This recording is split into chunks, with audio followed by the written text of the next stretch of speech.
most outrageous city in the world, the planetary capital of sun, fun, sin, sex, and secrets, my not-so-humble hometown, Las Vegas, Nevada.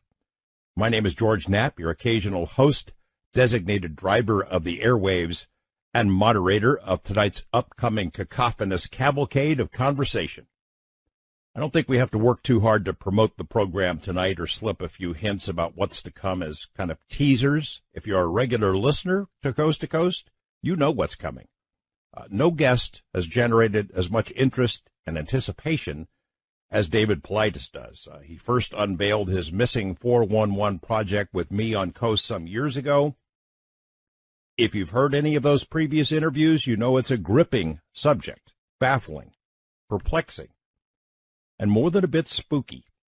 And you know that Dave always does his homework. He's been gracious enough to unveil each new book of the series on the nights when I've hosted, and these are the kind of shows where nobody goes to sleep early. Most people don't go to sleep at all after hearing these stories about mysterious disappearances. The focus, of course, as we know, started in national parks, then expanded to national forests, then expanded further, often concentrated in clusters, specific clusters. The cases discussed in the books are carefully screened to meet certain criteria, and the facts and circumstances which would rule out obvious explanations. People getting just lost or killed by predators, dying of natural causes out there in the wilderness. Tonight, the latest chapter. And instead of casting sort of a wide possible net, Dave has narrowed his focus to a specific set of victims, if you will. People who share common characteristics. Tonight, the focus is on hunters. And I think that's especially chilling, given that hunters are often our best and most experienced outdoorsmen or outdoors people. People who know the woods, they know the mountains best. They're the most comfortable out there. They're better equipped than, say, a day hiker or even a casual camper out for a weekend with the family. They're not only well equipped, they're armed. So whatever is preying on them, whatever is killing them, whatever is taking them away to wherever is apparently not deterred by guns and bullets or bows and arrows or knives. I think by the end of tonight, we might have a better idea of what's going on, what Dave Paulides thinks of it himself, which, as you know, he's always been careful to avoid committing to any particular answer. I think for a long time it's because he wasn't really sure what that answer is. But now you know what's coming tonight. The new book is called Missing 411 Hunters, Unexplained Disappearances, and it's chock full of new cases. Almost 150 of them, covering 4 different countries. And I'm telling you, they're flat out weird. Dave will be with us for 3 hours tonight, and I promise I'll carve out some time so you can ask a few questions. And then in hour 4, still trying to work this out, his son Ben directed the documentary film. You might recall, some of you listeners probably were involved in the crowdsource funding of that project. I got a look at it a couple of weeks ago. It's chilling and fantastic, and Ben is the guy who directed it. Trying to line it up so maybe he can join us in hour 4 tonight and talk about the film a little bit. I do hope that you will take the time to visit the Coast to Coast website, where you can find links to Dave Paulides' work. On tonight's page, also there, Knapp's News. It's the eclectic little collection of oddities and items accumulated by webmaster Lex and I, culled from various news and information sources. Among the stories tonight, something that fits the mood. A story about death and other mysteries at a spooky lake in New York. Also a story about how scientists are bringing people back from the dead, some amazing medical work being done. A TV piece that I put together this past week about NASA's underwater laboratory. You ever heard of this place? It's Aquarius, it's called, off the coast of Key Largo, underwater. They got teams of astronauts, or maybe we call them aquanauts, under the Atlantic Ocean, learning skills that will help them eventually in space. Also, a physician who was along on the mission this last 8 days or so. We got to interview him working on some technology that's right out of Star Trek. And also a story about DNA tests that show maybe there is an unknown species of human out there, something we were unaware of previously. That'll get the juices flowing. Those stories and more in Knapp's News on the Coast website. While you're there, check out how to become a Coast Insider. Cost about 15 cents a day, giving you access to a vast archive of programs, the current stuff, classic stuff, and you can check out George Norrie's TV show, Beyond Belief, also available by prescription. So let's get ready to rumble, folks. The dog and the cat should already be inside the house where it's safe because, we don't know what's lurking outside there. Maybe slide the deadbolt for tonight. Put on a pot of coffee or maybe a nip of something stronger. This might even be a popcorn night. Slip into those silky jammies, plop down into that easy chair, turn down the lights and turn up the radio because here we go. Dave Paulides, Missing 411 Hunters. Coming up. I'm George Knapp, and this is Coast to Coast AM. Welcome back. Hardly a day goes by when I don't get emails or messages about the Missing 411 subject. People have their own theories, their own explanations, or incidents they want to ask about, or questions about the methodology that is used, all kinds of stuff. Dave Paulides is gracious enough to keep me in the loop between projects, between visits here to the program. In addition to the new book about hunters vanishing, there's a film project that I mentioned a couple of minutes ago that many of you may have contributed to. We've talked about it a few times here. It's an interesting point, and Ben Paulides is the guy who directed it, and he'll be joining us in hour 4 to talk about where things stand. Dave Paulides, as many of you know, has a 20-year background in law enforcement and technology. His new book is the 6th in this series, and each one seems to creep us out more than the previous one. Welcome back to the program, Dave. Hey, thanks a lot, George. Let's talk a little bit about hunters in general. I mentioned in the first segment about sort of your narrow casting a bit in your earlier works. You cast a very wide net, gathering cases that sort of fit the criteria. Now in this book, you kind of focus down on a specific population, and it's creepier than the other stuff because of the skills that these particular folks have. Or am I overstating it? No, I think that's a dead on. When in the earlier books we talked about kids that were walking the trail with their parents and disappeared. And your mind can logically say, well, they're small kids, they're walking with their parents, they weren't paying attention, maybe they walked off. And sometimes people walking alone on the trail, they'll go out alone a lot, they maybe get lost and they're off the trail. But deer hunters, bear hunters, those people are attuned to being in the woods. They know exactly where they're going to go out and hunt. They know the terrain. They know the dangers. They carry weapons with them that are there to preclude them from being injured by other mammals. A lot of times they carry walkie-talkies with them so they can talk with their partners. Many times they'll carry a GPS trail guide and maps to ensure that they're going to the right spot. A lot of these guys that I've written about and women have gone to the same spot for decades to hunt. So they know that area like you know your backyard. It's really like saying if it can happen to them, it can happen to anyone.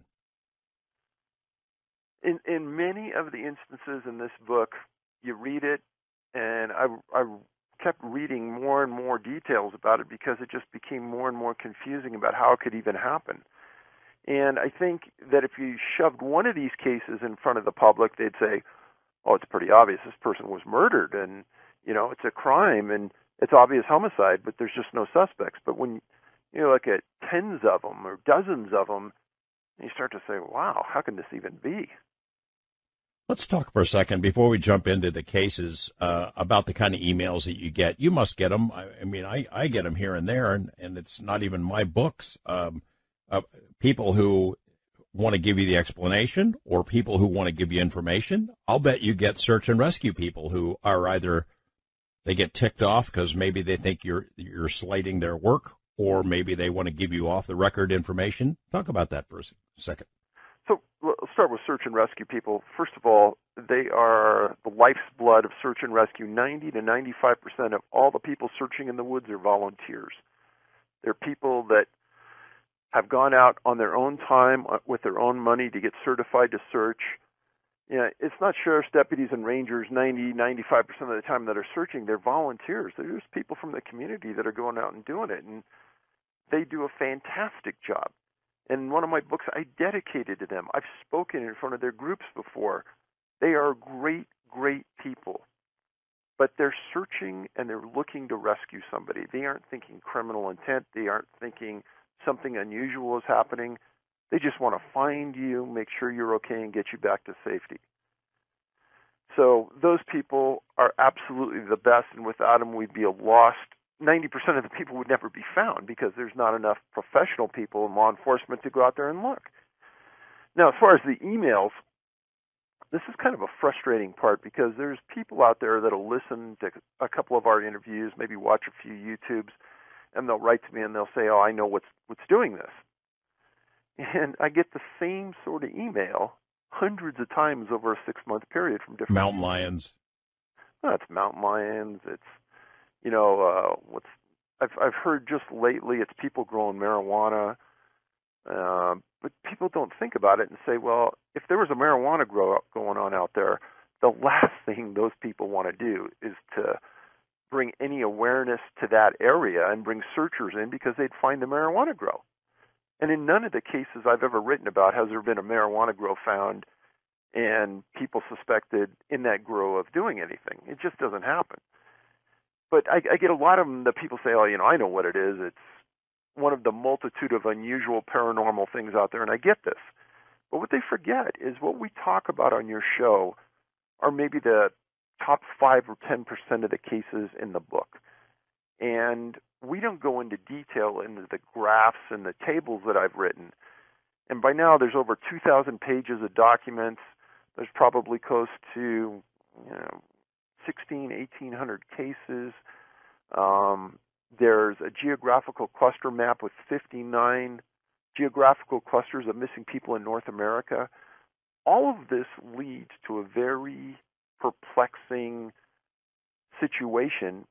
And I say this on Facebook and on the other social sites. I have yet to find anybody that has read all of the books that has a cogent idea about what is happening. Now, the people that just listen to the interviews, a lot of people I get this from. But when you look and you lay out all of the facts from the different scenarios that all have linkage to one another, there's not one thing that really fits into that mold.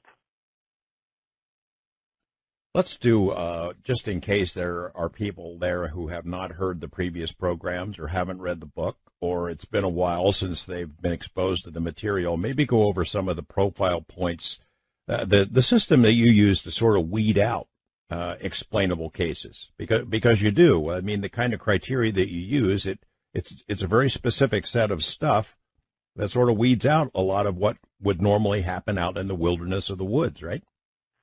Exactly. And this didn't come about quickly. I mean, I didn't read 10, 15 cases and all of a sudden develop this list. It was after reading hundreds and hundreds of cases that you all of a sudden start to realize that the same things keep showing up. So part of that vetting process is that, number one, if somebody showed mental history of suicide, mental illness, etc., they usually got vetted out. If there was any signs of an animal attack, animal predation, that got vetted out. So right away, if search and rescue or if professional trackers came in and said, oh, this person was dragged away and there was a crime scene there with hair and blood everywhere, well, that case got sent to the side. So the primary points that came out at the beginning and still hold true is when they bring canines to the scene to track the victim, the canines either can't find a scent or refuse to search. And that's a fine line because you really don't know what they're doing. Sometimes they walk in a circle and lay down. Sometimes they go up the trail 10 feet and sit down. Professional trackers brought to the scene can't find tracks and track the victim from point to point. A lot of times, if the victim is found, their body is found in an area that had been previously searched. Now, what I mean by that is sometimes that area where they're found has been searched 20 times. In a couple of instances, the victim was found laying across a trail the search and rescue people went out and searched every day on. Now, I'll say this again so it's really clear. This is not an indictment of the search and rescue people. They do a great job.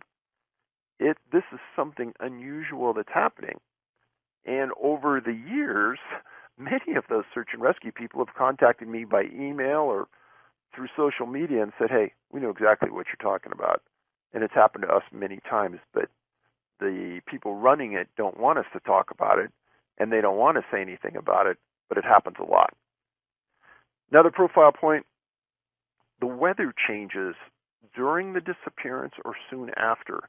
What I mean by that is that a lot of times you'll read in these reports that at the point the person went missing, bad weather moved in, it started to rain, it started to snow, it started to get windy, fog moved in, all the above, something like that happened. Effectively covers the tracks a little bit. Yeah, right. And there's the geographical clustering of the cases, and that this came out after about, 800 or 900 cases. Being from police work, I would often, if we were working a serial robber, rapist, or something, put a city map up on the wall, and we'd start to put pins in where the person hit last. And early on in this, I thought, just for me to keep track of where all these cases are, I'll put a map up there of the U.S., I'm going to start doing this. And all of a sudden, these clusters of disappearances start coming out. Right now, there's 59, with the largest cluster of people missing fitting our profile of Yosemite National Park. The other part of this is that a lot of times clothing or shoes are removed off the victim. A lot of times, I would say 90 to 95% of the time, the victims disappear in the late afternoon or early evening. Many of the victims either say to friends or associates that they don't feel well, or they have some type of disability that's later told to the searchers by the family. Now, I've said this on all your shows. I'll try to get through it real quickly. Originally, looking at national parks. Reason being is it's a specific area, and the national parks have a national park police. Police are really good. They're trained well. They're at 211 locations across the U.S. So you know that they're going to keep track of the stats. We filed the Freedom of Information Act request against the National Park Service for a list of missing people. Got a call from one of their attorneys asking me why I wanted the information.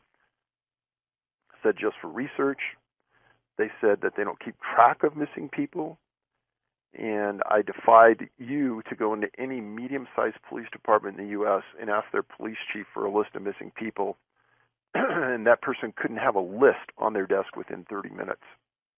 Park Service says they don't keep a list. So I said, okay, I'd like to get a list. And they said for Yosemite, that'll be 34,000. For the entire system, 1.4 million. Jeez. Needless to say, that was shocking. It's maybe the most amazing thing to me because, as you know, I after we had talked about some cases here in Nevada, I made some inquiries and got the same answer. So it's not something that you're making up. I mean, that's what they said. We don't have a list. This point about the victims having an illness or disability, a lot of times it's the very young. And as I saw in the new book, the hunters, these guys are experienced woodsmen, but a lot of them are elderly people. So it's like the young, the old, the sick, the infirm. It's almost like a culling of the herd kind of a process from one perspective. It almost seems that way. And the other part I've talked about before is sometimes these victims, and I note this in this latest book several times, the victims tell a friend or tell someone right before the disappearance that they don't feel well. And that's occurred in other disappearances in other books before. And you got to understand that these search and rescue people and the hunters that are friends with these people in the woods, these searches aren't periphery, quick, and done. These are massive searches. And it makes no sense that they don't find these people. And you come back, say, a month later, well, at that point, the body's getting pretty ripe, and you bring in cadaver dogs that can smell a dead body for miles. And the idea that they don't find any body, firearms, backpack, nothing, that doesn't make any sense. I mean, we'll get into this later, but it's like they're taken somewhere else, and then some of them get brought back. Oh, that's been brought up to me more than once, yes, for sure. You've in the hunting cases, we'll get into maybe the over. We're going to take a break here in a second, but you've broken it down by the states with the most disappearances of hunters, which I think is kind of chilling. I was surprised by this. I had two states in mind that I thought would be at the top of the list, and they're not. So when we come back, we'll get into that list, and then we'll go down into some of the anomalies involved in the cases, specific cases that you have analyzed. Starting with one, a guy from my home state here, a guy up in Reno who went on a hunting trip up north. We're talking with David Paulides about his new book, Missing 411 Hunters, Unexplained Disappearances. In a moment, we dive into the new cases. Stick around. I had read that the characters in this song, The Wait by the band, are based on real people that were known to the members of the band, the guys who put that song together. It's a great classic. We're talking with David Paulides about his new book, Missing 411 Hunters. And some of the cases we're about to get into will chill you to the bone. I mean, the hunters experienced outdoorsmen and outdoors women. They're not all men. Most of them are, but some of them are women. They know their way around. They hunt in the same areas year after year, many of them. They are least likely to get in trouble out in the woods. They are armed. They know how to protect themselves. They know how to survive in the wilderness, but something snatches them up, takes them somewhere else. A lot of them don't come back. We're going to get into those cases in just a moment, right after this on Coast to Coast AM. Dave Paulides, if I had to guess, before I read the book, which state had the most cases of the 148 or so that you deal with in the book, I would have guessed California, only because it's such a massive population. You got, I don't know if they've got millions of hunters, but I know hunting, it's a very active hunting state, either that or Alaska, but that's not how it breaks down. Share that with us. So in order of disappearances, Idaho had the most with 18, Montana 13, Washington 11, Maine and Oregon were tied at 9, and Colorado had 8. And what's interesting about that stat is that Idaho also has a lot of people that weren't hunters, hikers and such, that have disappeared and never were found. Now, the most disappearances by year, 1950 had 8, 1948 had 5, and then by month, November, they had 62, October 46. That's kind of understandable because that's predominantly when hunting season's going hard. Kind of strange is that February is the 1 month out of the 12 where there were no disappearances. And then other anomalies on the list, there were 8 women that were listed in the book that I wrote about. And unbelievably, 2 of the 8 disappeared within 3 days of each other in 1950. One was in Vermont and one was in Montana, and I thought that was really strange. And then 3 hunters disappeared in different instances within 7 days of each other in Michigan. And I wrote a lengthy part of this in the book, and this was in 1909. Between November 9th and November 16th, 3 vanished and were never found in far northern Michigan. It was really, really a strange set of instances there. And then 2 age groups with the most disappearances, 22 years old and 65 years old. 22 had 7 and 65 years old had 6. So again, we're talking about those opposite ends of the spectrum. And then there's more anomalies on the list, but those are the big ones. I mean, as you note, most of them overwhelmingly are men. I guess it probably corresponds to the fact that more men are hunters. Well, I think so. I think that would be logical. In some of the instances that I wrote about, a wife went with them. They went into a hunting camp, and while they were there camping, something happened, and either a child that was with them disappeared or the wife disappeared. But it was in that hunting environment where everyone was armed, and all of a sudden someone's gone, and nobody could explain how, even though there's probably hunters all over that mountain, and the people weren't found. Let's jump into some specific cases. This guy from Reno who ends up going to Alaska, his name is Anthony Granata. Yeah, and this case, when I first read about it, there were several unusual aspects to it, but Anthony was an accountant in Reno for a big accounting firm.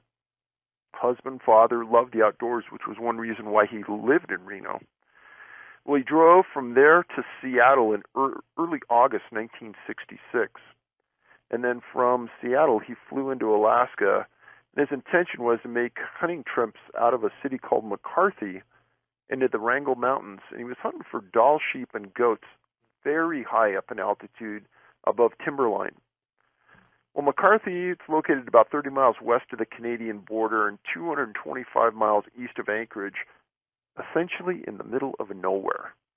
And he heard about this area from several friends that the hunting was just phenomenal. And he liked to go in alone, and he did go into the mountains alone, and he shot a trophy sheep and goat in almost 3 days. And he put those on his backpack, and he was so loaded down that he made a decision to leave his rifle and other supplies on the mountain, hike out with the sheep head and the goat's head, and drop those off, then go back into the mountains to get the rest of his supplies and the rest of the meat. Well, he made friends with the caretaker of the Kennecott copper mine in McCarthy, and that was the predominant business at the time. Well, he told him that he was going to go back into the mountains, get his supplies, and return no later than August 18th. Well, when he didn't return, the caretaker called the Alaska State Troopers. Word eventually got back to Reno and his wife and kids that he was missing. Well, Anthony had a 22-year-old brother named Archie, and he was kind of who was picked by the family to go up into McCarthy and look for his brother because the wife had young kids and couldn't go. Well, Archie was a young college student. He arrived in early September, and they took him to the room where his brother had kept most of his belongings, and he found a roll of film that hadn't been developed, and he had it flown to Seattle for developing, a pretty smart thing to do. Well, within a few days, that came back, and Archie searched the room looking for facts. He couldn't come up with much, but the pictures came back, and they showed his brother with a giant Dall sheep that he had killed in the mountains. He showed the picture to locals, and they recognized the area as the Nizina Glacier, Nizina, or the McCarthy Glacier, and different articles had it named by different ways.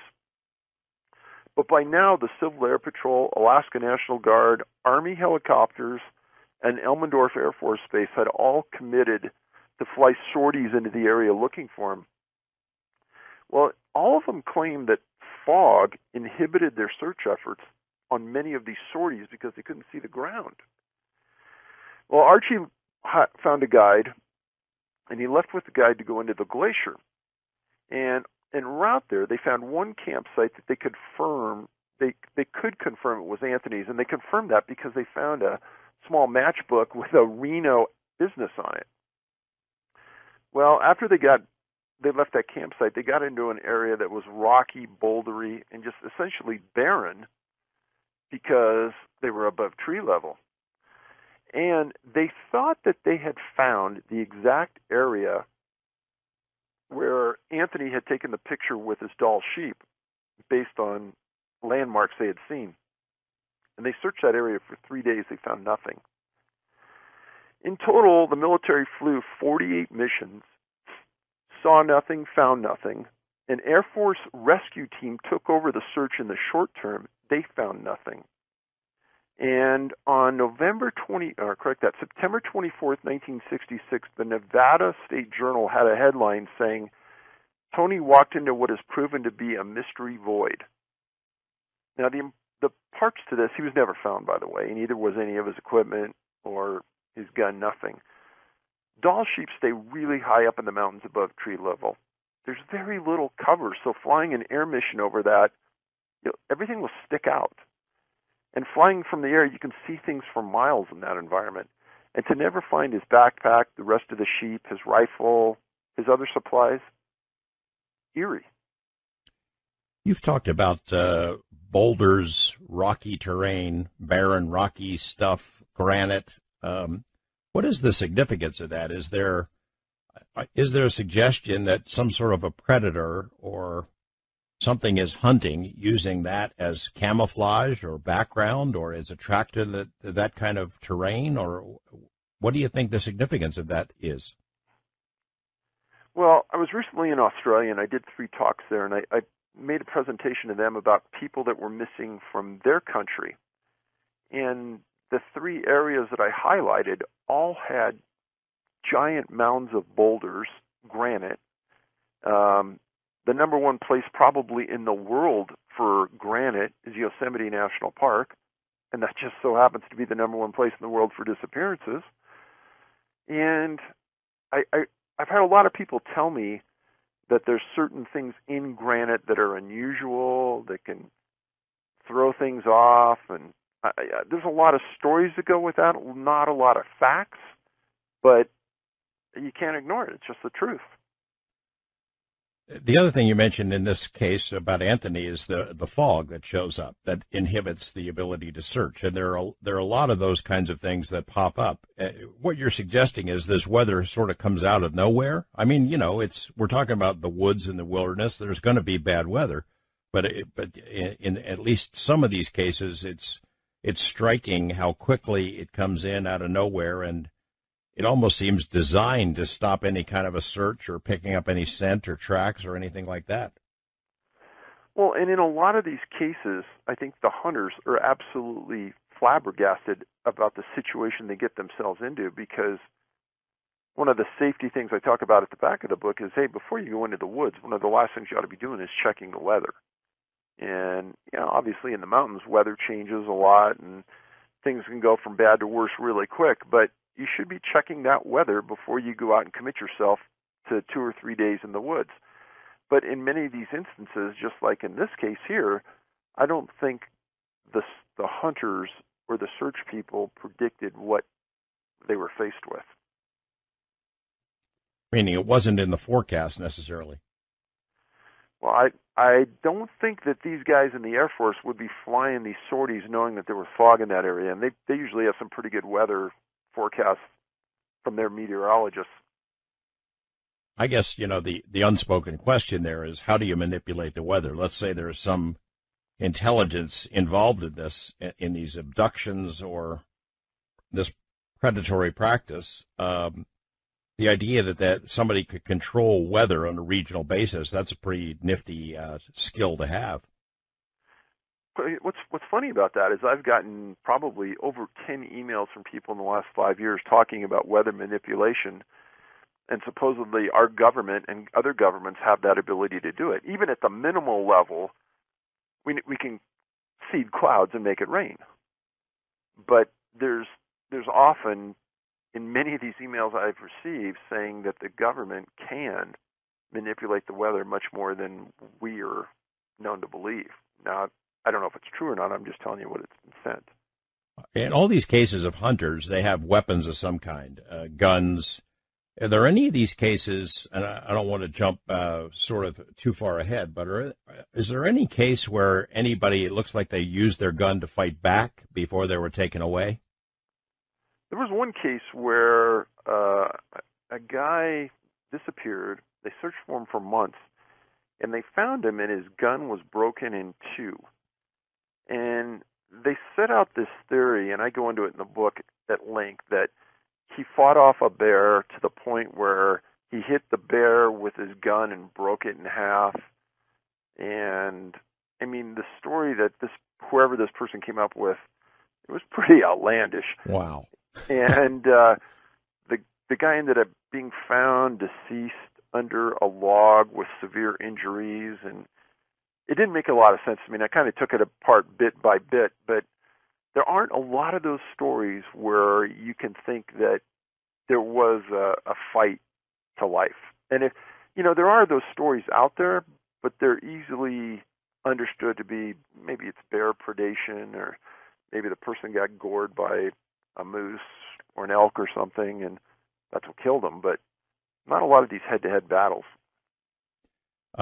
You mentioned in the book that bow hunters, I didn't know there were that many. I know it exists, but I didn't know there were that many, but that they are targeted maybe even more than people with firearms. There's one case, Aaron Hedges. And the bow hunter stories are the strangest stories in the books. I can honestly say that for some reason, either they're not found or they're found under conditions that are just totally bizarre. Aaron's case is one of the most bizarre. And a super experienced hunter, and this isn't a joke, he was hunting in the Crazy Mountains. That's the name of them, in Montana. And the location was, he was about 20 miles north of Billings. He was with 3 friends, and they took the Cottonwood Lake trailhead into the Crazies. And all 3 in the group were carrying radios to communicate. So somehow during the day, this has happened about September 7th of 2014, he got separated somehow. And this is another element that I talk about in the books, is somehow, and it's unexplained how, and nobody really knows how, but they get separated. The group gets separated. Well, he gets on the radio, and he says that he missed the trail back to their camp, and he was going to go on to a place called Sunlight Lake. And he knew this location really well because there was a cache of supplies there from the previous year that he had placed, the sleeping bag, food, etc. He was going to grab some of those supplies and meet him back to camp that night. Well, the following morning, he still hadn't made it back to camp, but his friends knew he was super well adjusted to the outdoors. They didn't worry. He figured he was just going to spend the night there, hunt for some elk, and meet him the next day. And he had the supplies, and he was armed with his bow, and he knew the area super well. Well, the pair of friends that day killed an elk. They brought it back to their camp, and when Aaron didn't arrive that Monday night, the friends started to become concerned. And the friends that night stayed in position. The next morning they wake up, and they start looking for Aaron. Well, that night they didn't find him, and they got real concerned, and they left, and they started to look for assistance. So on Wednesday, they made it out of the mountains. They called Aaron's wife, reported him as missing, and they called the sheriff. Now, the press did state that the delay in reporting could have played a part in the search. Well, the men were hunting on the western side of the Crazies in Park County. This is important because the Crazies cover several different counties. So they were on the western side. On the eastern side of the mountains is Sweetgrass County. Well, the initial report stated that Aaron was lost on the western side of the mountains, and Park County took control of the search. And by the time Park County started the search, snow had started to fall, and there were soon 2 feet of snow on the ground as the search party started to go into the field. So there was a 3-day delay in getting Aaron reported missing, and then a 2-day delay in getting people into the field to search. Now, 5 days of inclement weather, chances are you're probably dead, and unless you're super well situated in the mountains and have the clothing and perseverance to survive.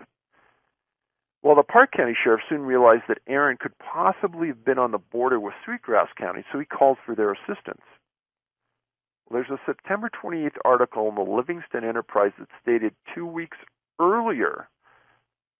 Now, this is obviously, he disappears on the 7th. This article's on the 28th. So they're saying on about the 14th, a week after Aaron disappears, searchers are in the field, and they found a pair of boots and a camelback, and both of them were identified as belonging to Aaron. Now, one search and rescue worker makes a statement in the article that barefoot, you're not going to go and travel far, so we searched a 1/4-mile radius, and we found nothing. So this was next to a creek. Search and rescue finds his 2 boots and a camelback. Now, there's 2 feet of snow on the ground. You're the search and rescue people. You know Aaron's not going far, if he went anywhere. So they brought 20 different canine teams into that area to see if they could pick up a scent. They found nothing. They brought in 7 equestrian teams. They found nothing. They looked for tracks leaving the area. They found nothing. 50 ground searchers found nothing. Now, they brought in a helicopter with forward-looking infrared, and they found nothing, meaning that they were looking for something emitting heat on the ground. And if you die one day, you're going to emit heat for a couple days. The National Guard flew a series of sorties. They found nothing. 15 days after the search started, they found nothing, and it was terminated. Now, 9 months later, the case takes an unusual turn, to say the least. 2 men were working on repairing a fence in Sweetgrass County. One man was repairing the fence, and his dad was just kind of walking around keeping him company, visiting. Well, his dad finds a bow, a backpack, and an orange vest. And his dad said he's looking at this stuff and he's thinking he's going to find a body because it must have been a bear that killed someone right here. And they looked around. They didn't find anything other than just this equipment. Well, the men called the sheriff, and it wasn't before long that the sheriff ID'd the property as Aaron's. Now, here's where it's almost beyond understanding. The location where the vest and the backpack was found was 15 cross-country air miles in deep snow from point to point from where Aaron's boots were found. Now, the items were found 2 miles from a ranch house. They searched the area intensively where they found this backpack, and they found nothing. So there's no way he walked 15 miles with no boots on. Well, let me get you to the part where they interview the lieutenant. So, remember what the SAR worker said. He said, well, Aaron couldn't travel far from the point they found the boots. That's the reason they just... I'll tell you what, Dave, I have to interrupt you. I'm sorry. The music is telling us we need to take a break. But this story is really getting good here. The story of Aaron Hedges, 38 years old, disappears in the crazy mountains. We'll be right back with more of this right after this on Coast to Coast AM. I thought this song might be a good fit for our conversation tonight. It's called Meet Me in the Woods by Lord Huron. Kind of an eerie mood to that song, and the title certainly fits. If you are listening to us tonight from your cabin in the woods, or you live up in the mountains and it's dark and spooky where you are, you might gonna go check the latch on the door because it gets spookier from here on out. We're talking with Dave Paulides about his new book, Missing 411, focusing on hunters. And when we return, we'll pick up the story of Aaron Hedges, who was 38 years old when he went into the crazy mountains of Montana on a hunting trip and never came back. His boots are found one place. His vest and backpack are found 15 miles away. Did he walk that distance in his bare feet, in the snow? Seems unlikely. Dave Paulides picks up the story in just a moment. All right, Dave Paulides, Aaron Hedges is the hunter who disappears. His boots are found in one place, his vest and backpack a long way away. What's the deal on that? So the locations where all this were found were pretty identifiable. And I looked on a geological survey map, and it looks like it's just over 13 air miles point to point. One article said it was 15. I got it at 13. Now, if you talk about any kind of survival expert, to go through rugged mountains, it's never point to point. It's at least double, sometimes triple, because you're going up, down, sideways. And in this instance, in the middle of winter, chances are he's not going to be crossing creeks and rivers, so it makes it a longer trip. Well, they interviewed a corporal named Greg Todd, who was the head of the Sweetgrass County Search and Rescue, and they asked him, with what you have in front of you, what he thought might have happened. And the quote he gave was, "That is the million-dollar question," and that's all he'd say. Well, then they went to Lieutenant Alan Ronenberg of the Sweetgrass County Sheriff's Department, and in the Montana Pioneer Press of October 3rd, 2015, they asked him what he thought might have happened. And I quote him, he said, "Everything from he got turned around and got off the trail, got caught in the storm, passed away off the trail from hypothermia, to he's in Mexico somewhere, to UFOs got him. There's literally a full list," end of quote. Essentially, they have no idea. What's your guess? What you said, George. The idea that somebody's going to walk 15, 20 miles through the snow and the mountains in the middle of winter with no boots is ridiculous. I mean, it sounds like he was picked up. Or his stuff was picked up and dropped somewhere. Talk to me about the boots, because that pops up again and again. Footwear. I know there's a theory about hypothermia when it sets in, that some people react that way, that they take off their clothes or their boots, and even though it makes no sense. There is that theory, but many of the stories I've documented, their clothes or their boots or their shoes are found so close to the place that the people were last seen that there was no time for hypothermia to set in. Or the weather wasn't such that hypothermia wouldn't have been a factor. So I don't care if it's hypothermia or not. I don't care if you're Superman or not. The idea that you're going to walk long distances in a frozen environment without boots on, it doesn't make sense. And then you take in the fact that the location where his items were found, the area around that was searched thoroughly. Well, again, that doesn't make sense either, because to make the trek and then make a decision to drop all your belongings right there, common sense doesn't follow. Now, at the location where they found his boots, they found a water bladder that he carried for drinking, and he left that there. Now, that wouldn't be something you'd want to leave behind. You'd want to take that with you if you were going to move. Well, yeah, and common sense would say, yeah, you also want to take your boots.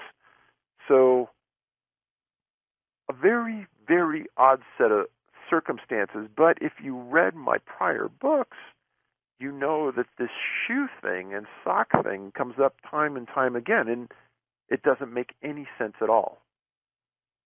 Haven't there been, I'm trying to remember from maybe the first book, cases where the clothing is like stacked or folded, or it's just found in unusual positions, or I don't know if there have been cases where it's on the body and turned around or ill-fitting or anything like that, but that's something has messed with the clothing. Well, there have been stories where a very, very small child, say 2 years old or younger, disappears, and they're found with their shirt on backwards, a piece of clothing on the wrong way, and the parents said the child doesn't even know how to take their clothing off. So this is who did this? That was one of the questions. In the instance you're thinking about, there was an incident in Tennessee where a small scout disappeared, and they found him laying next to a tree with his pants down to his knees, frozen to death. But then in an adjacent river, in the middle of the river, they found all of his clothes stacked and folded on a rock. Yeah, that's weird. And I'm trying to remember, I don't want to jump too far ahead in this book either, but one of the stories, the image that is stuck in my head more than anything from this book is a guy, I don't remember which case, I can look it up in my notes here, but of a guy who was found under some unusual circumstances, and his feet were bloody down to the bone. He had not only taken his boots off, but his feet had just basically worn off. Do you remember which one that is? Oh, yeah. Now, that was a lot of times the readers will read my stories and they'll say, but what was the condition of the feet? And a lot of times the coroner's reports won't even mention it. So in the incident you're talking about, yeah, that was a very, very unusual set of circumstances that they actually did talk about it. In that case, a man was hunting with his friend, and he told his buddy that he was going to go off and find some water and bring it back to the camp. Well, he took off, and he never came back. And his buddy that night thought something was really strange because his friend knew that area like the back of his hand. And they started a giant search. And this happened in 1952 in September. His name was James Madison. It happened in the Nez Perce National Forest in Idaho, another Idaho case, 67 years old. And this happened 14 miles east of the Red River Ranger Station. Well, these guys wanted to get an early jump on their hunting, so they took off. Well, on 9/11 of 52, they established their camp. So James goes just a short hike, it's a couple hundred yards to the creek to get some water. He doesn't return. His friend's yelling for him all night, can't find him. Next morning, still yelling for him, can't hear nothing, no response, no shots fired, nothing. So he goes to the ranger station to get help. Well, the Rangers called the sheriff's deputies who brought in bloodhounds. Well, on September 16th, there were headlines in the Lewiston Morning Tribune. The headlines were, "Hounds stymied in search." Well, a scent trail wasn't found, and the tracks weren't located leaving the area of the creek where they thought he was at. Now, on September 22nd, the Air Force flew the skies for 2 days, and they found nothing in that area. Now, the weird part about this is, it's one of those instances where searchers don't find anything, but somebody else does. Well, late in the afternoon on September 24th, so this would have been, this happened on the 11th and the 24th, almost 2 weeks later, 4 hikers found something really strange in the Salmon River in a really remote section. Well, they found this man, James Madsen. He was face down, 20 feet from the shore in 18 inches of water, dead. Now, a September 26th article in the Lewiston Morning Tribune quoted, Robertson said death was caused by exhaustion rather than drowning. Madsen was clad in his underwear and T-shirt. He was barefoot, and the soles of his feet were worn to the bone. The article further stated that he was 15 miles from his camp. He had been dead 3 to 4 days.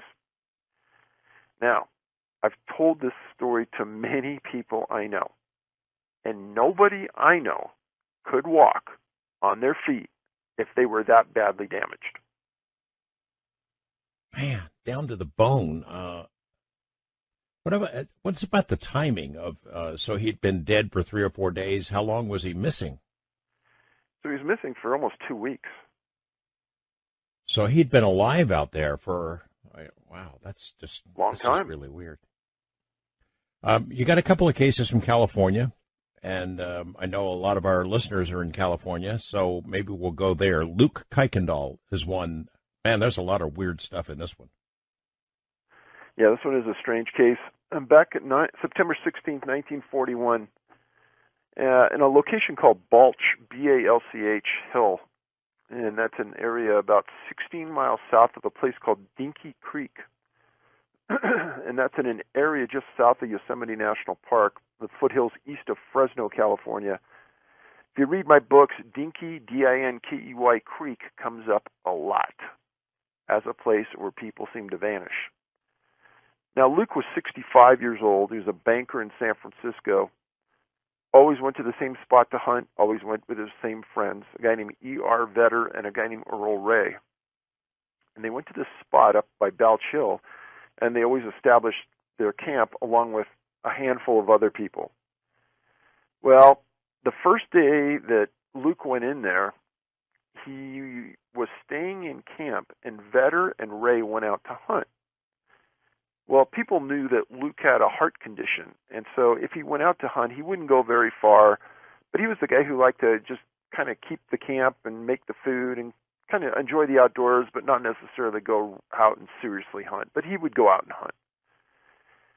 Well, as a short while, a few hours after these guys are gone, somebody comes running into camp saying that there's an incident out there, and a hunter was shot and they needed help. Well, Luke said, hey, what do you need me to do? Well, they said, hey, just stay here. We're going to go get some help, and if the other people in the woods come in, you got to help them. He said, no problem. Well, other people come back, and they said, we're going to go out. We're going to go help the people that were shot, and you stay close in here. Well, he walked partially out to about 200 yards down the trail from camp. And people said, Luke, just stay right here. Keep an eye on the camp. He could see the camp from where he was at. And they said, we'll be back in a few minutes. Well, they eventually came back.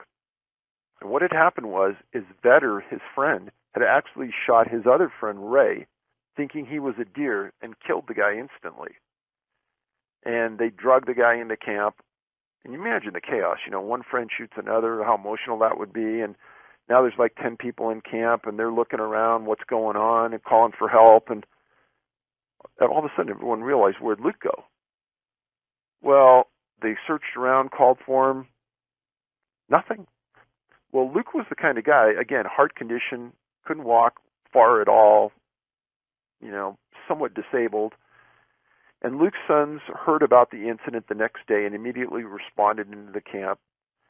They brought in rangers, sheriffs, huge search, questioned the kids about how far their dad could go, and they said not far at all. And there was an article in the Fresno Bee. This happened September 16th. On October 1st, it said the searchers stated that Kuykendall apparently vanished as if he had sunk into the ground, no trace having been found. End of quotes. He was never found. That's a heck of a quote.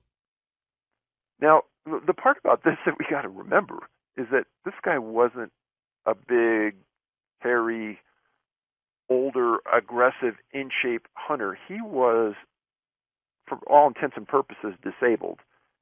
He wasn't going far. How could we not find him? The question of this incident where one hunter shot another, I get that from people who email me about this. They think that these explanations, in particular, before they read your book, before this book is even out, I'm already getting explanations. Well, that's what it is. It's hunters shooting other hunters accidentally and then hiding the body so they don't get in trouble for it. I'm sure that happens here and there, but it doesn't explain the cases that I'm reading here in this book. No, and there would still be blood. There would still be a drag trail. If you're going to bury somebody, actually, the body still emits gases and things, and you could, dogs would find it. Yeah, exactly. Now, if you think about that case I just told you, which is only probably 30 miles, 40 miles away from Yosemite, just outside the national park boundaries. That occurred September 16th, 41.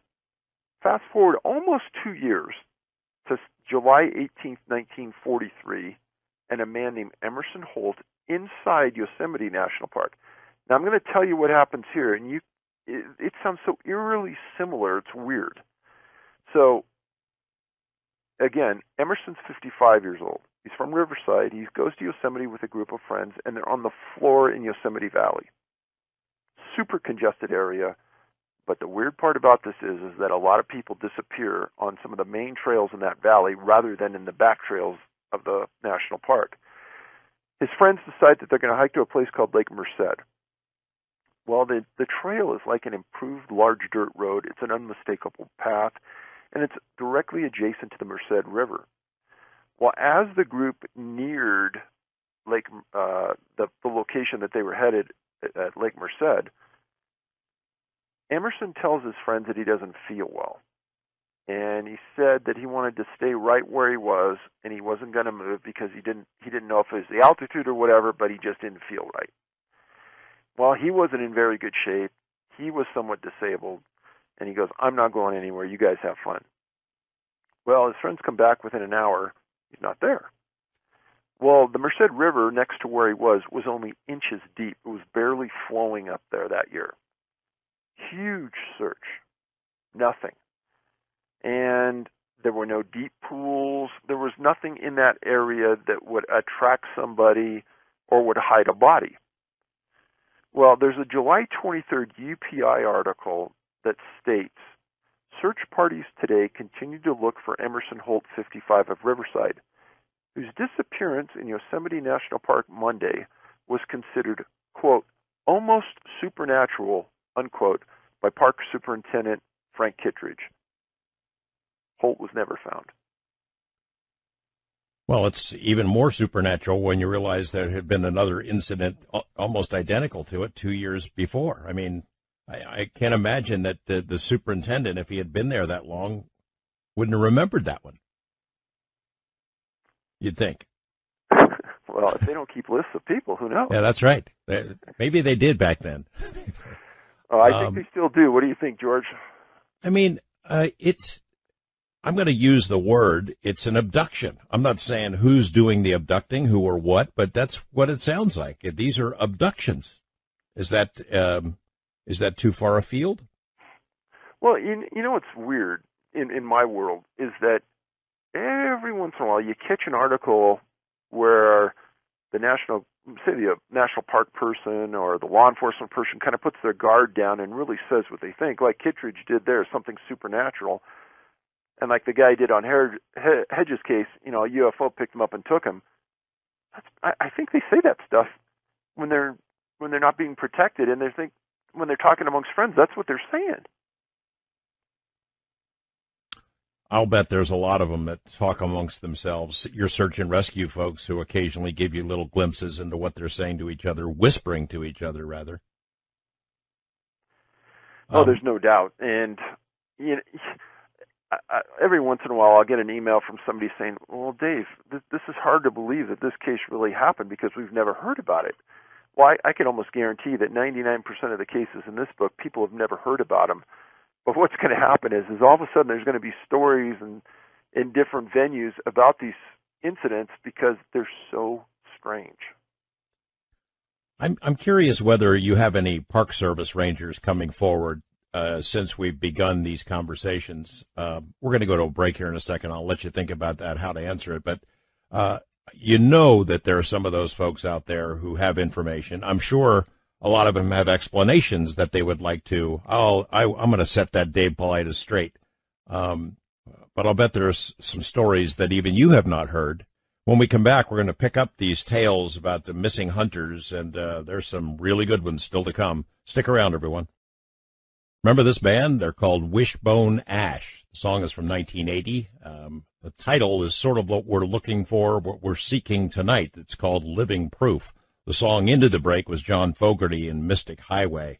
I had my nephew was 10 years old, Ethan. He visited me this weekend, and I started telling him about Coast to Coast and the show that I sometimes host, and he stops me in the middle of a sentence. He already knows all about it. He listens to Coast.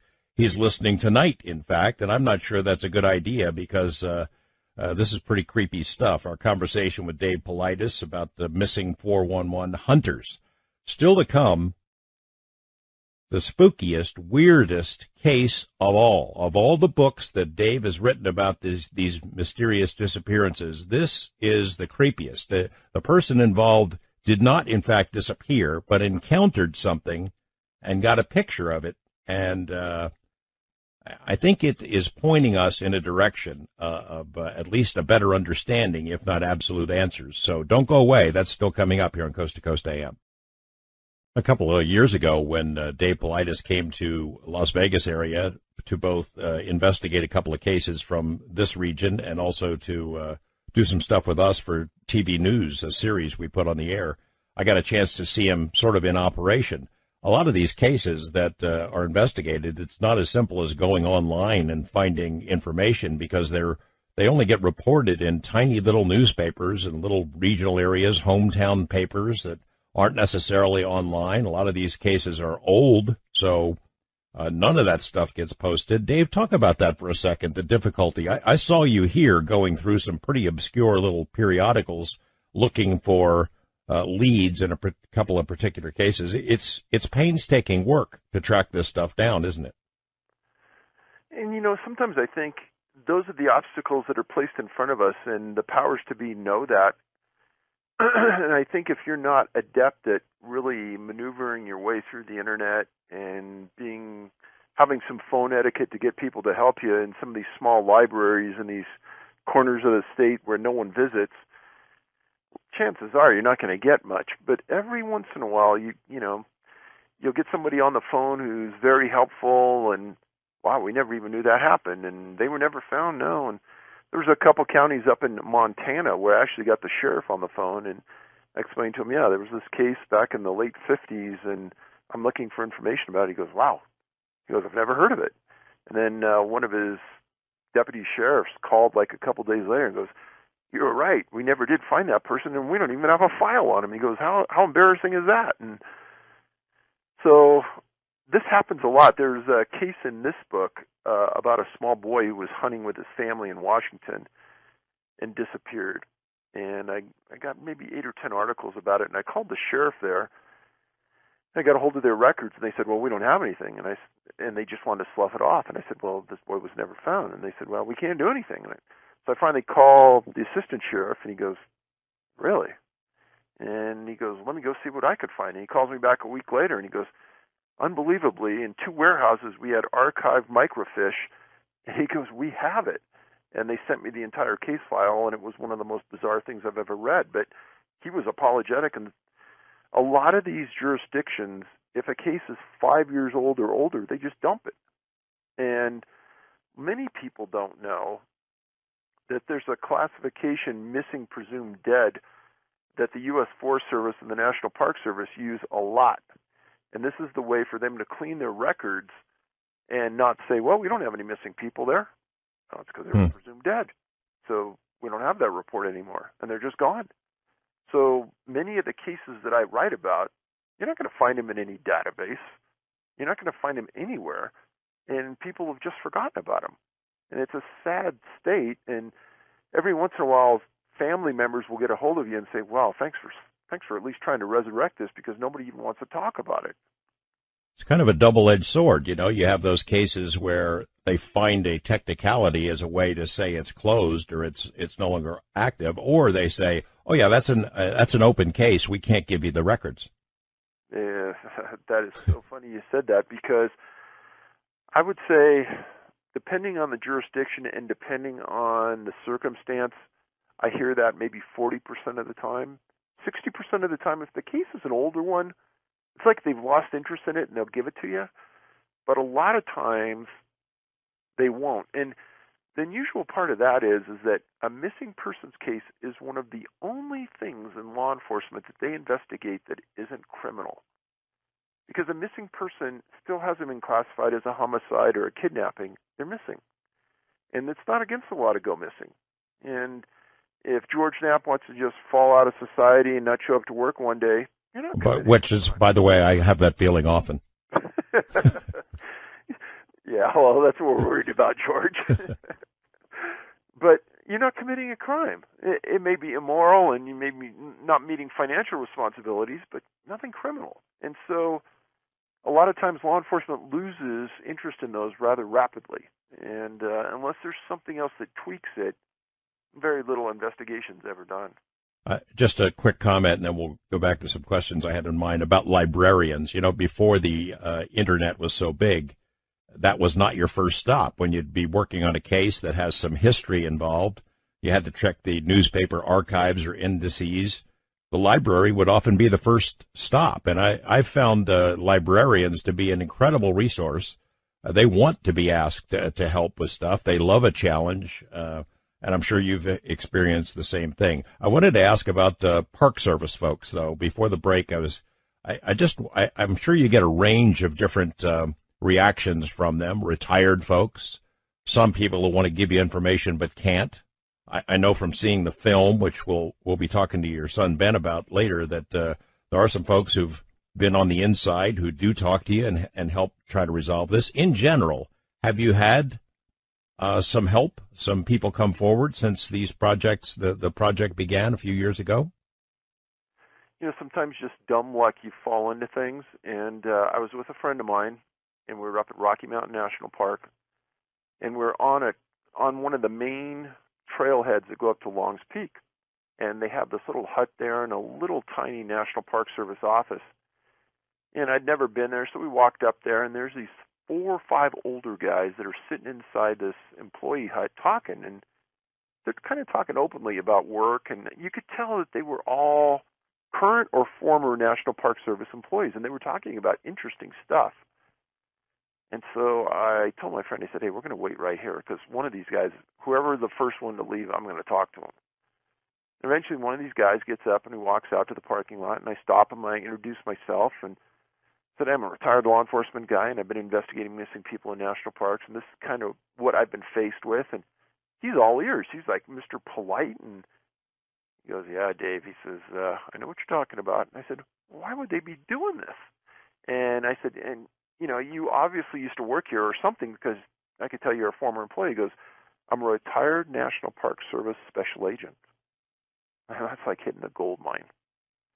And he was super nice.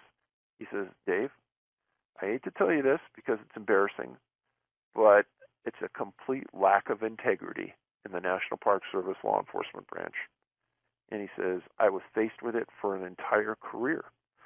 He told us at one point he was making a case against the National Park Superintendent for theft, and he was told by his powers to be that they were told to just drop it and forget it. And he goes, "That kind of told me that there's no integrity here."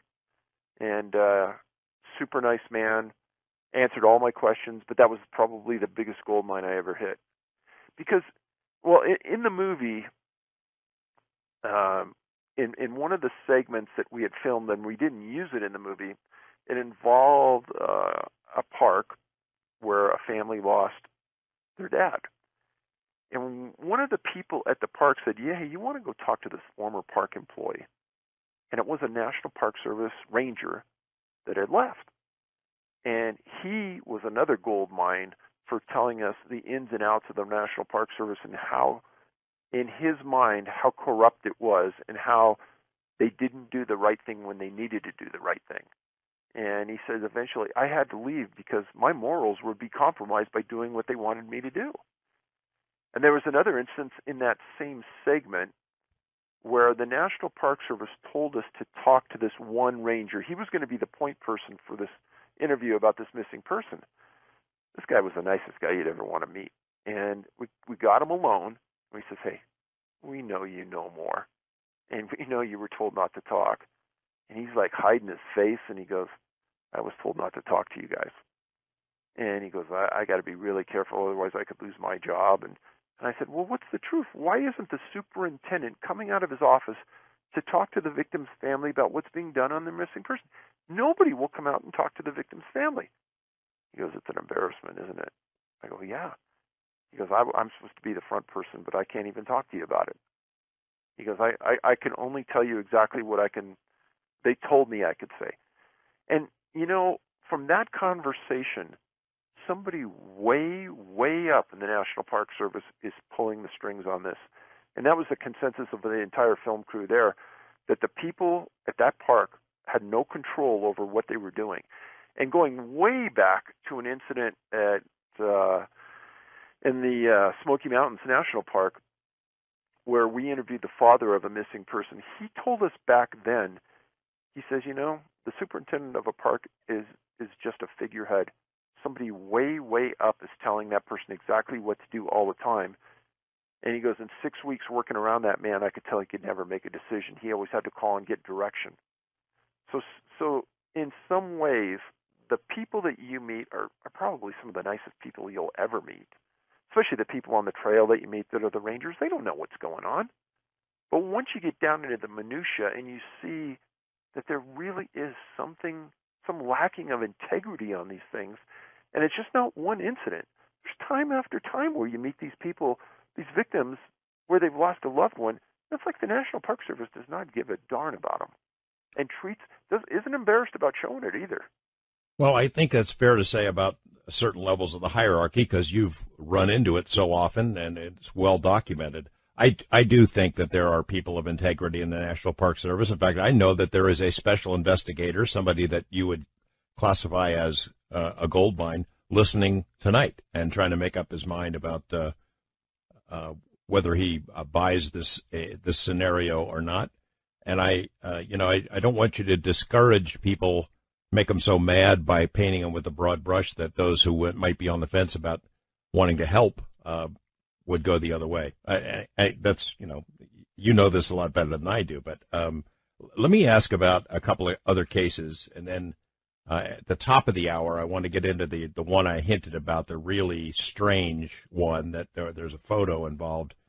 I should also say it involves one of the best-known luminaries in the UFO world. But if that isn't enough of a tease, I don't know what would be. There was a case in 1993, Red Rock Reservoir, a guy named Jeremiah Harris. You remember that one? And I think that's kind of an example where a case that just gets no publicity at all or hardly any, but that's about to change.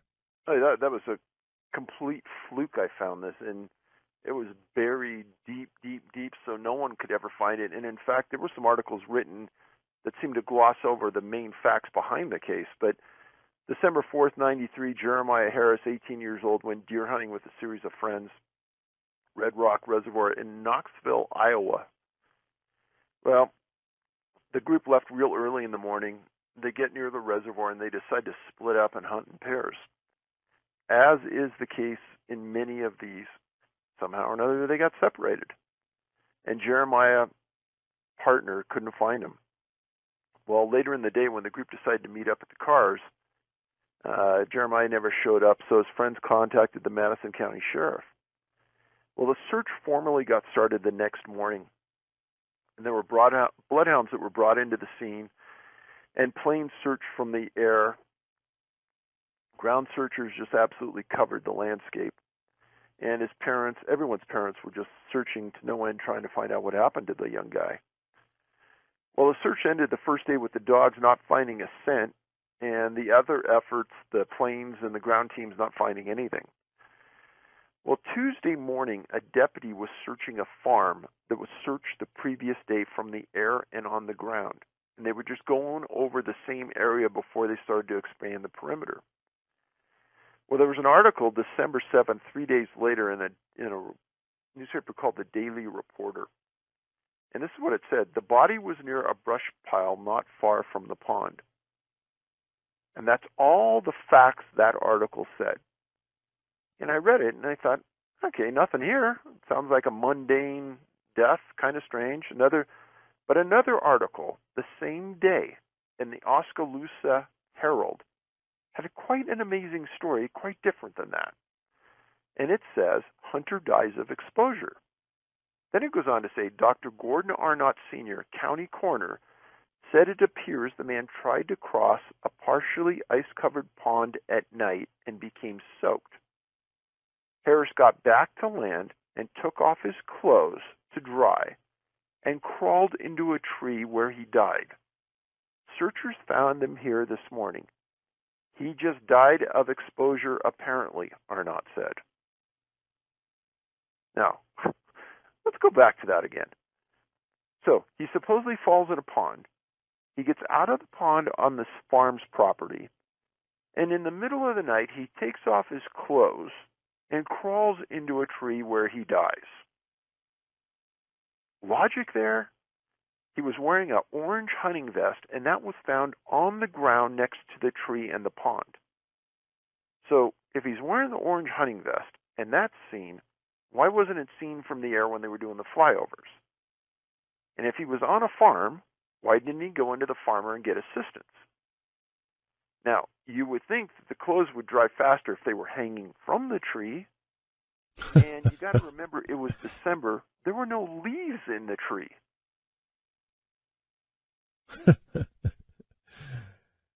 Yeah, on a farm. I mean, does this farm have a barn? Exactly. And didn't you have, there's another incident that you had written about before, sort of a coincidence involving a farmer? Well, you know what's weird about this is just 8 miles from where this incident happened, I wrote in another book about a farmer who disappeared and was never found. And you think about the size of the United States, just 8 miles away? I looked at this and I said, I recognize this city. And I looked it up and I said, wow. But even a stranger coincidence is, as I'm researching this case and running the name Jeremiah Harris through various databases, this is bizarre. I get an archive search and I find that another Jeremiah Harris died on the same day, December 7th, 93, in Fort Collins, Colorado. And in that incident, that Jeremiah Harris was with another 16-year-old friend, and he was found dead in a creek. I'm scratching my head going, how many Jeremiah Harrises can there be? Who die on the same day? Yeah. That's really creepy. I mean, that's a really creepy coincidence. I don't know. Synchronicity? I don't know. I don't even know what to call that. Yeah, I saw that, and I thought, I had to read it 3 times before I finally understood how much parallel there was there. In the next segment, on the other side of the break, I want to get into this mega case, this very, very weird case. It's one that you use to sort of close this book and kind of leave people with their jaws dropped. Before that, there's a list of things that you tell people. We got about 2 minutes before we go to a break. There's a list of things that you tell people, advise them if they're going to Yosemite, if they're going out into the woods, that they should do. Why don't we go over some of that right now before I forget to ask you about it, because you'll be here for 1 more hour. So the first thing is you got to tell somebody that you trust where you're going and when you're coming back. And when you come out, you're going to call this person and tell them you're okay. And it's got to be somebody you trust. So if you don't come back, they're going to call authorities. Check the weather before you leave. That's a key point. Carry a GPS trail device and a hard copy of the map. Carry extra water and energy bars, obviously. Carry a real cheap plastic whistle. Doesn't have to be expensive. I personally carry a satellite phone every time I go into the woods. And I also carry an emergency locator beacon. And what that is that when I activate it, it sends a message up to a satellite, goes into NOAA, National Oceanographic and Atmospheric Administration, that somebody needs help, and they dispatch search and rescue. Those things cost between $150 and $300. If you're a hunter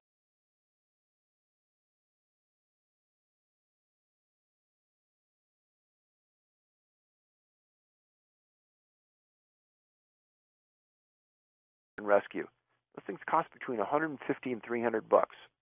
If you're a hunter, I would say 95% of the cases in this book would probably be solved, and you'd be found if you carried one of these devices.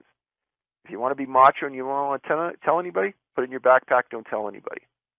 Carry an emergency blanket with you all the time, an orange, bright orange one, about the size of a cell phone. Firearms, if you're going into the woods and you're hunting, you ought to be carrying extra rounds. Amazing how many hunters don't know an international distress signal is firing 3 rounds into the air. I'll tell you what, the song is telling us we need to take a break. When we come back, I want to ask you about cell phones, whether that's any help at all, whether any of these people who got snatched had cell phones with them. We're talking with Dave Paulides. In a moment, we get into a really, really weird case. Eagles, Victim of Love. Take us into the break. That's the ethereal, eerie guitar work of the great Robin Trower from 1974's Bridge of Sighs album. The song is called In This Place. We're talking with Dave Paulides, who will be here for the rest of this hour. In hour 4, we'll be joined by Ben Paulides, who has directed a film version, sort of the movie version of the Missing 411 books.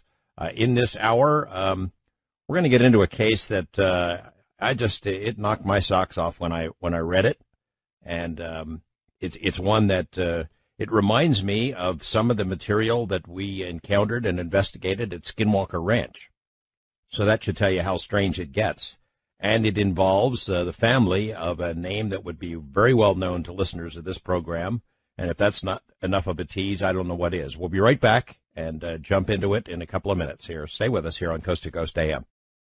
So, Dave, before the break, we were talking a couple of topics that I want to return to. One was about the level of cooperation you get from the National Park Service, and I would think you'd want to keep those channels open. The other was about advice for people who are going out into the woods, especially into some of these places that are known as clusters for these vanishings or disappearances. And the one particular piece of equipment I was concerned about was cell phones. Do they help at all, or does it matter at all? It's surprising how many areas in the woods where you wouldn't think you'd have cell reception, but you do. And the cell phone can be used for a lot of different things that it may not be readily come to your mind when you're out there in the woods. But I have a flashlight tool on mine and some other things that could be useful while you're in the woods. Always take it. But in a lot of the cases I write about, the people are somehow separated from the phone, which is kind of strange. But absolutely, always carry your cell phone with you. One of the things that we talked about before was cooperation. And one of the things I like to think that I pride myself in is being able to get along with different people from different venues. And that's why I think I got that National Park Special Agent retired to talk to me. And I'm this guy who lives in the world of facts. I don't come up with these wild hypotheses. I don't make a lot of radical judgments. Like I said about search and rescue people, they're all great people. This is not it's not an indictment of them in any way. And the same with the National Park Service. The people you know and that you see at the national parks, they're some of the best people in the world. And they're not the ones making these decisions, and they're not the ones that have the visibility on the issues. In the movie, we actually interviewed the former head of the Department of the Interior. And I won't say what happens there, but it's pretty enlightening what happens. And I just want to say that those people from the national parks, hey, when you're in trouble, they're going to be the first ones out there looking for you. And they're going to risk their life to try to save you. And without them, we would be in a world of hurt. So don't think that this is an indictment of all of the national parks people or all of the search and rescue people. It's far from it. It's an extremely lopsided thing, 99.99% salt of the earth, great great people, and we're lucky to have them. Yeah, I was thinking that, the ones that I've dealt with, I mean, they're in that job because they love the land. They love the parks. They like to protect it and take care of it and the people who visit there. So, yeah, my experience has been pretty positive. But, of course, I haven't traveled the same road that you had or tried to accomplish the same thing to such intensity. I want to ask about this case that I've been alluding to for a while now. Man, it just came out of the blue as I'm reading this book, and it was like a punch to the gut. It is. And it really does remind me of Skinwalker Ranch, which we can get into after you tell the story. Go ahead. Well, I should premise this that in all of my books, you won't read about a story like this. And over the years, I've had dozens and dozens of stories come to me from people about weird things that happened to them out in the woods, out on the trail. One of these things, like I just said, I kind of live in this world of facts. Well, there's a series of facts associated with this story that confirm something really weird happened, and that's why I wrote about it. Otherwise, I would just discount it, say, and not call the person a liar, obviously, but I couldn't prove it, so I would ignore it. Now, in this one, it was forwarded to me by several people, and I said, okay, I need to look at this. And when I started to look into it, right away, because of who was involved, and I knew the person, and I've gone to them in the past for technical information and reiteration of facts and expertise. The person is beyond reproach as the most credible person you could ever come across. And I don't know if you've had the same feelings, but you, oh, yeah. you know that I know him well, and I agree with your assessment completely.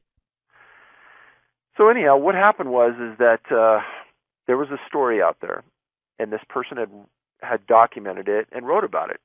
So I called this person, and I said, hey, this is an amazing story. I'd like to kind of bring it into my world and see how much I can back up and see what's credible. And obviously you thought the reporting person was credible, but I'd like to interview him. And he kind of giggles. He goes, it was my wife. I says, oh, my God. I says, well, could I interview her? He goes, absolutely. So I was given access, and nobody knew about this until it came out in the book who this person really was. But kind of the background on it was this woman was a bow hunter. And this is a part of the story that immediately caught my attention because, as I told you earlier, it seems like an abnormal number of bow hunters disappear. So they were in an area kind of in central United States, fairly near the Great Lakes area. And that's another thing that caught my attention because I've talked openly on your show that there's a lot of disappearances that ring the Great Lakes all the way around it. And I can't make out why it's happening, but it does. So anyhow, she goes into this deer stand and kind of an area near her house where she's gone many times. And her deer seat is about 15 feet up in the air, wooded acreage about a mile from a high school. Now, if she was using a firearm, she wouldn't be there, but she's bow hunting. So, and she was in this seat at about 5:30 in the afternoon, late afternoon. Well, at 6:21, she starts taking some photos with her BlackBerry. And as she's sitting there, she says, all of a sudden, the woods go completely silent. She said, it caught my attention right away. Everything stops. Well, now what's weird about that is I've talked on your show and Nori's show that I've been hunting before, and the exact same thing happened to me. And the hunter I was with was 70 years old. And he said, Dave, that's never happened to me before. Let's sit down, and you take one side of the tree, I'll take the other, and we're going to sit here until the sound comes back. Something weird is going on. Well, she knew it was weird, and she said, I held my phone up, and I was texting some friends. And I had my phone in one hand, and I'm looking across from me, kind of across this trail that she was on, and she's looking at trees 15 to 20 feet in front of her. And she says she couldn't believe what she was looking at. She goes, she thought she had something in her eye at the beginning, but then she said it reminded her of looking at something that was wrapped in saran wrap, meaning that you could kind of see through it, but it was almost distorted, but there was a distinct figure there, but it was distorted. And she first noticed it in a tree across from her. And she goes, now I'm holding the BlackBerry in one hand, and I'm so fixated on this object and so scared she didn't know what to think, until she sees the object jump from one tree to another tree. Not any closer to her, but keeping that 15 to 25-foot distance. Well, it was 6:20, 6:23 at about that time, and she says she's scared out of her mind, but she's not going to leave the blind. And it slowly moves out of her view and disappears. And she goes, now she has to think about what she's going to do. She's in this blind. She's got her bow and arrow. Sound eventually comes back, but there's no deer, there's no animals, there's nothing. So she goes, okay, so I waited out about 90 minutes, and I get out of there, and I go straight back to the car and her home. Well, she gets in the house, and they were having friends for dinner. And she doesn't know how to really approach what just happened. And she decides to just kind of keep it to herself until dishes are done. And she checks her computer, and she has a message from her nephew, who's in the band, marching band, at the high school that's a mile away from her hunting blind. And in the message, she says that her nephew, and she brings her husband over to see this, and the nephew explains that the entire band sees this bright object in the sky right above them as they're on the field. And it moves kind of sideways, and it circles around, and it starts out large, and it gets continually smaller until it disappears. And then 5 minutes later, the same object appears, and it does the same thing. And this was going on between 7:50 that night and 8 o'clock. Well, later on that night, the people leave, and she starts talking to her husband about what happened. And she goes, I had the phone in my hand, but I don't know what happened. I might have taken a picture, I might have not. And the husband looks at the phone and goes, yeah, you took a picture at 6:23.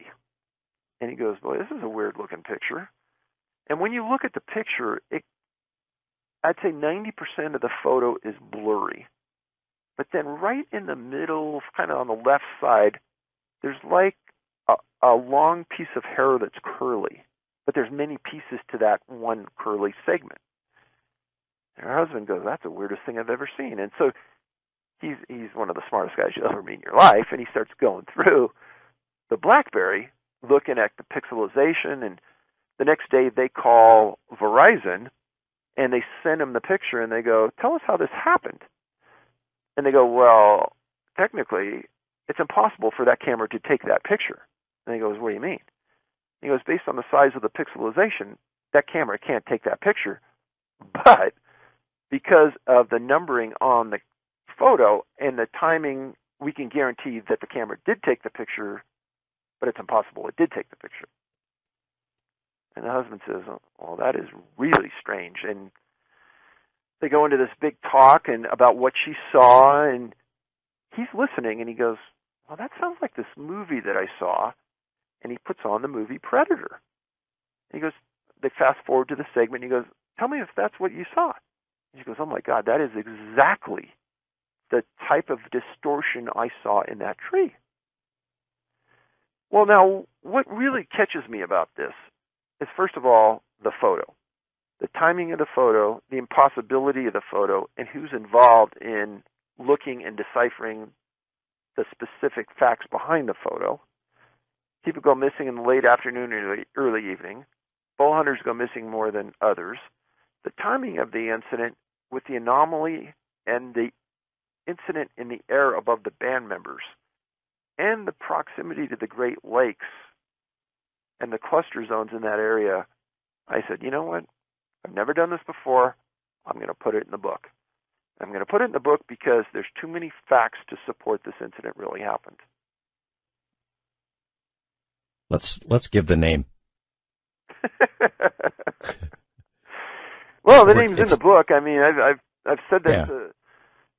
I don't know how many thousands of people are going to read it, but the man was Bruce Maccabee, and he's an optical physicist. And if there was anybody in the world that would be able to take that camera apart and the BlackBerry apart to understand why it did what it did, it would have been Bruce. And the weird thing was that this happened to somebody in his family. It's unbelievable. Dr. Bruce Maccabee, well-renowned, well-regarded optical physicist who has done a lot of photo analysis in the UFO world. He's given briefings to CIA. He's well-regarded by pretty much everybody who knows him. So his credibility is pretty good. He writes about this, but doesn't identify that the person who had the experience is his wife. It's interesting that, as I alluded to a little bit ago, it was an almost identical kind of experience on the Skinwalker Ranch, that ranch in Utah that Colin Kelleher and I had written about. I think the incident happened in 1995, where the rancher and his son and a visitor to the property saw what they later described as just exactly like the thing in the Predator movie, moving through the bushes. It comes out of the bushes as if it's sort of some kind of technical camouflage, and it has this encounter and scares the heck out of this visitor who was on the property. And it made me think of that immediately. Like, maybe there is technology involved in this, that whatever is out there is using technology to camouflage itself as part of a predatory activity involving humans. And you come pretty close to almost saying that in the book. And I know you don't like to pin yourself down, but I mean, you have the chapters called The Predator Story. Well, I think that the one thing that kind of throws this into the really weird zone is the photo she takes of this kind of hair in this blurry background.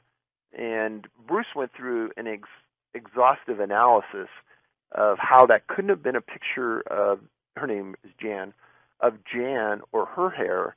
It had to have been taken straight forward based on a lot of things with the sun and the angles, and he's way smarter than me, so I couldn't even explain it adequately, but it had to have been taken at the object that she was facing.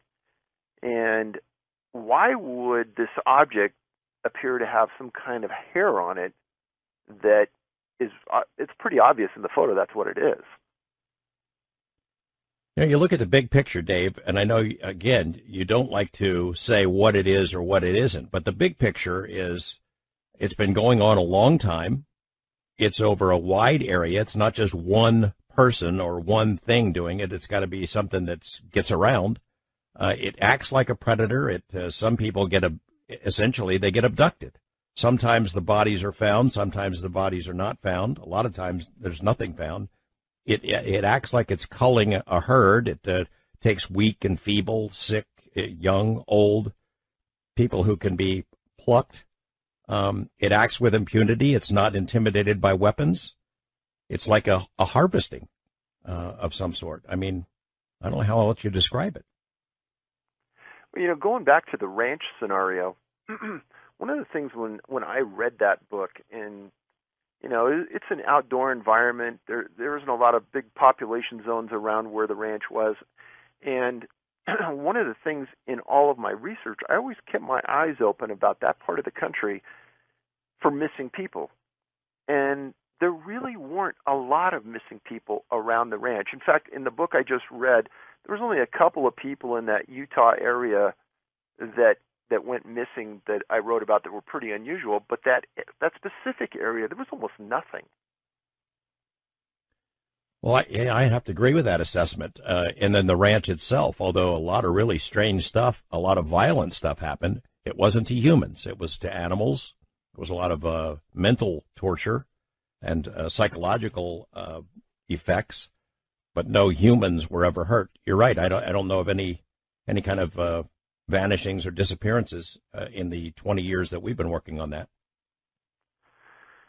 Yeah, one of the things I always get asked at conferences is, well, what kind of, because I've told you already in this show that I get a lot of strange stories told to me by hunters and outdoorsmen, et cetera, but I haven't written about them, again, because there's not this trail of evidence like there is in this incident. But one of the stories that was told to me a couple of years ago by an elk hunter in Colorado, northern Colorado, he was hunting just above tree line, really high.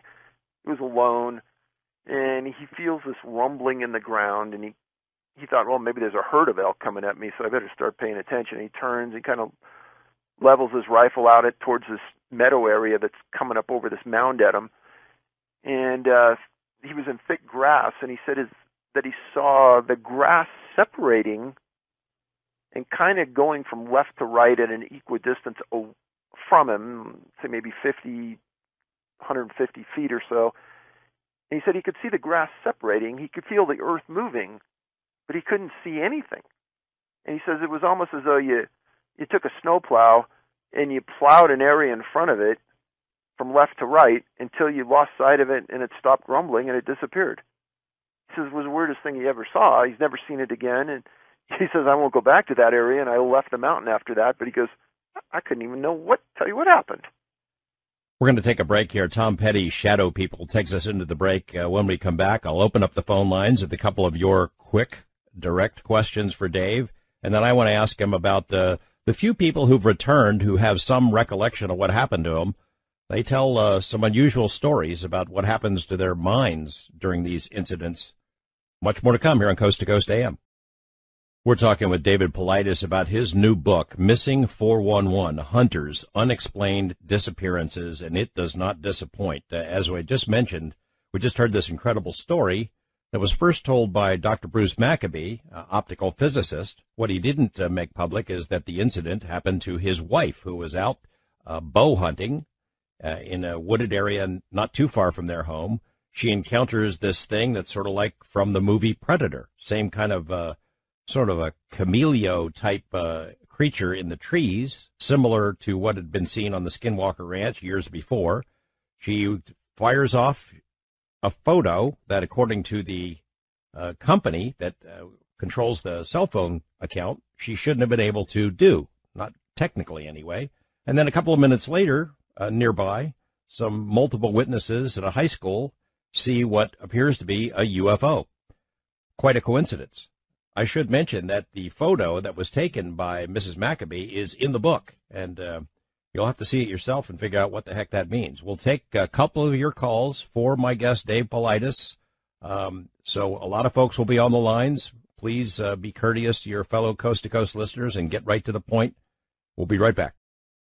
A quick mention that if you're going to buy the book, Missing 411, Amazon is not the place to look for it. You should go to the link that we provided on the Coast to Coast website, canammissing.com. And I guess there's a lot of folks who have complained to us before. They see Dave's books that are being sold online for $65 or $70, and it's not him that's doing it. It's other folks, right, David? That's correct. I want to ask one more question, then we'll go to the phones. You have a couple of cases where people survive these strange encounters. They come back. Their memories are kind of foggy about what happened to them. Or you have cases where witnesses get glimpses of what happens to their friends, their fellow hunters, and it's almost like they're not under their own control, that there's some kind of mind control exerted, that the people are acting in a way that suggests that somebody else is calling the shots. Am I overstating that? The majority of the time when it fits the profile and you go out and you interview the people, the reporters and things get stories like, I don't really remember what happened. It's all kind of blurry to me. I'm not sure when I got lost or if I got lost. A couple of times people have stated that they've seen things in the woods that, strange, like people looking at them from behind bushes and things like that. There's some really strange responses when you get down to the minutia. And like I said earlier, a lot of times the press will report one thing and the facts are another. And every once in a while, a reporter will go out and actually print the truth about what happened. So it's very strange. I mean, some of these cases, it's like they walk into another reality, and then later their clothes are returned, or sometimes the bodies are returned, but they just go somewhere else, or they're taken somewhere else. Well, and for some reason, many times they can't recollect exactly what did happen. Yeah. First-time caller, Daniel, who is calling from the Great Lakes area. Hi, Daniel. Welcome to Coast to Coast. Hello, George. Thanks for taking my call. David, also. I really appreciate it. I'll be quick so I don't keep the guest. I'm shooken right now. I'll tell you, I work for a business that's a government contract, and it's really highly classified stuff going on here, and I take great steps spot, the specific spot, and well, I don't anymore. And when you told the story, I mean, I automatically thought the Predator. I was sitting there and I saw the exact same thing what you were talking about, and it seemed blurry. It seemed like the Predator, and I'm thinking, could it be? This is my question. Do you think that it could be either? Are you familiar with the white hats and the black hats aliens? I don't know. George? I'm not. No, I don't know what you mean. White hats, Okay, black sorry. hats. They're either friendly or unfriendly, and the black hats are the unfriendlies. Do you think that possibly what I saw, or I think I saw, I have to see it twice to even believe it, because I'm even afraid to tell people. You guys are the first people I've told because I don't want to sound crazy. But do you think that though what I saw could be getting close to this building or entering the building? This building is basically the size of a small town, and a lot of really classified stuff goes on here. Do you think that they could be getting close to there or entering the building to try to see what's going on, try to get intelligence, or what's your take on that? George, that's probably your answer. Well, I mean, he doesn't have many of the details. Neither do I about what you saw or where it is. So, we had a guest on a couple of months ago who wrote a book called Camelio, who suggested that we have already developed, our government has developed some sort of a camouflage technology that allows people to be essentially invisible. So, the idea that somebody would use that to enter a classified location where sensitive information is stored, that's entirely possible. But we might be talking about two different things. If humans and spy agencies are developing this technology, they might have got the idea from somebody else. The kind of thing that Dave is talking about has been going on for a very long time over a very broad area out in the middle of nowhere. So you know what, Daniel, if you want, you can leave your name and contact information with our screener, Donna, and perhaps Dave would like to talk to you a little bit further. But we just don't have enough information. I think I don't want to put Dave on the spot, but don't really have enough information to make a guess about it. I do appreciate you calling and sharing that story with us. We're going to go east of the Rockies. Bobby in Boston. Hi, Bobby. Good morning. Hello. Bobby's gone. How about Nat in Dayton, Ohio on the wild card line? Hi, Nat. Is Nat there in Dayton? Hello. Are you on the air? You there? All right. Going to go east of the Rockies now and try Juan in Atlanta, Georgia. Hello, Juan. Hi. Hi, George. Howdy. Good luck to your West Georgia Wolves in the upcoming football season. Oh, good. Okay. What's on your mind? Okay. I want to ask Mr. Paulides a question. Have you looked into the 1,000 to 3,000 cases of missing or murdered First Nation women and young ladies up in Canada? That's become a little bit of a scandal up there because they've been ignored by the Royal Canadian Mounted Police and local police up there. Yeah, the Highway of Tears case. Yes, I think that's part of it. I think it goes even more expansive than that.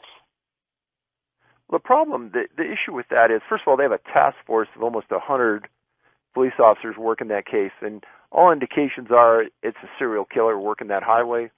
I've heard some stories from some people up there that they have some pretty good leads on that, and they're being very cautious about the execution and how they're handling it, but I have no doubt that sometime in the future they're going to arrest somebody or two people for those cases.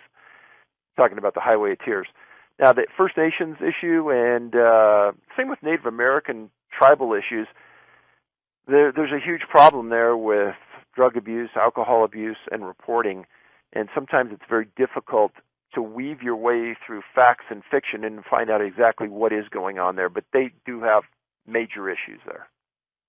Thanks for the call. We're going to try Jason in Missouri. Good morning, Jason. You're on with Dave Paulides. Hi. Good morning, George. Good morning, David.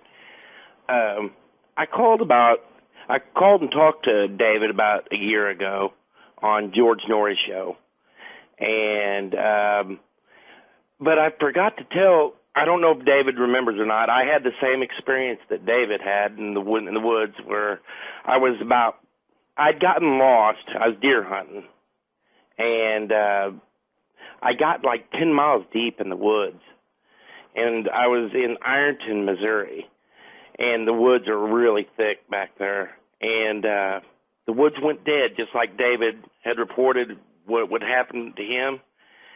And I felt something watching me. And the best way I can describe it is like if anybody's ever been through a tornado, you know that drop in the temperature that you feel? That's what it felt like. And I started walking. As I was walking, I sensed something was watching me, like it was mimicking my steps. So I thought, well, I'll take a step and act like I'm going to step through and see if whatever's following me takes a step. And I didn't step down, and I heard the crunch. And I turned around, and nothing was there. Anyway, what I seen in the woods that night was it was really crazy. It was, I seen some garden gnomes, some concrete garden gnomes 10 miles out in the woods, and I was wanting to see if David had ever seen any strange occurrences at a scene like that. Nope, never. It was really, I know that sounds crazy. These garden gnomes were 10 miles out in the woods, and it was, I know this sounds completely crazy, but, you know, I remember I sat down with my back up against a big tree, because I was just, you know, it really had me scared. You know, I had that feeling like, I don't know, like something wanted to hurt me. And I waited it out probably for about 10 or 15 minutes, and then the forest come back to life, animals started going around again, and then I made a dart as fast as I could up the mountain, and I was listening for a highway, and I got out of there. But yeah, it was really crazy. Jason, you should probably write to David, email him. We got the links on our website. I think he'd probably like to hear more about it. Thanks for sharing your story with us. We're going to try to talk to Thomas in La Jolla. Hi, Thomas. Thank you, George, for taking my call. And Sure. David Paulides, you do great research. My question for you, Mr. Paulides, is have you ever spoken to Native American tribal elders or tribal shamans or even Native American trackers who participate in the search for missing people in the wilderness? It seems like the Native Americans would have very interesting things to say about disappearances in the wilderness. Yes to all of it, except the guys that actually do the tracking. Those people are harder and harder to find every year. And 50 years ago, they were pretty predominant. Now they're hard to find. But I've spent a lot of time talking to elders and living in a tribal environment for many years. So yeah, I have. Said anything interesting? Well, nothing more interesting than what I've documented so far. Same sort of things, just a different location. Dave, do they have disappearances? Do they have tribal traditions where these kinds of things happen to them, vanishings that go way back? There was a story that Harvey Pratt told me. Harvey Pratt's a Native American chief and he's an agent for Oklahoma Bureau of Investigation, but he told me that when he was a small kid, they used to sit around a campfire and said, no, you don't leave the light of the campfire at night. And he said there was always an overarching statement that, you know, there are bad people out there. And he goes, we'd be in the middle of nowhere and said, hey, don't leave the light of the campfire. And he said, you know, now with what I know today, it seems like there was some other underlying reason that they emphasized that over and over. We'll try Gordon in Florida. Good morning, Gordon. George, David, thank you for taking my call. With regard to what you said earlier, there were 5 days that you say elapsed between the time that he could have started walking and they started looking for him. And I know that it was cold weather, but it wasn't as cold earlier on. And I believe I could have walked 15 miles if I'd been young, healthy, had a lot of clothing on, and just really tried. And I wanted to get your thoughts on that. Now, I'm not saying that was definitely possible, but I think it was possible. With no shoes? With no shoes? Well, I mean, yeah. Zola Budd, who is an Olympic runner, is a distance runner, and she runs barefoot. And she almost beat Mary Decker-Tabb before she got tripped up. And she runs barefoot. Now, granted, she doesn't run in the cold, but you see where I'm going with this, that it's possible he could have gotten a long distance before the weather got really cold. But I'm not saying he could have. I just say that I think he could. I just wanted to get your thoughts on that. Thanks, Gordon. Sure. Well, I think it's contrary to what search and rescue thought. It's contrary to what the sheriff thought. It's contrary kind of to what we've talked about tonight. I mean, of course there's people out there that have gotten their feet acclimated to the outdoors and could do things on their feet that people that wear shoes all the time couldn't. And there was never any note that he was someone that didn't wear shoes. And from all the indications from search and rescue and the incident archives that I found, it was everyone's opinion that he had to have started when it started to snow. And he didn't leave earlier. Now, I mean, could be wrong about that, but that's what I read into what they stated. Because I guess, again, 15 aerial miles is not the same as 15 miles walking on the ground. Oh, for sure. West of the Rockies, Eric in Long Beach. Hi, Eric. Hey, how's it going, guys? All right. What you guys are describing tonight, especially the woman saying she's seen something that looked like it was wrapped in saran wrap, that's something that I've seen in the urban city back in the early 90s. And I was sitting in a car with an older friend of mine, and I looked up, and I looked at a tree, and it looked distorted, in the tree, and my friend was looking at it too. And I told my friend, I said, "Are you seeing what I'm seeing?" And he said, "I'm looking at the one on the left." And then I realized there was 2 of them.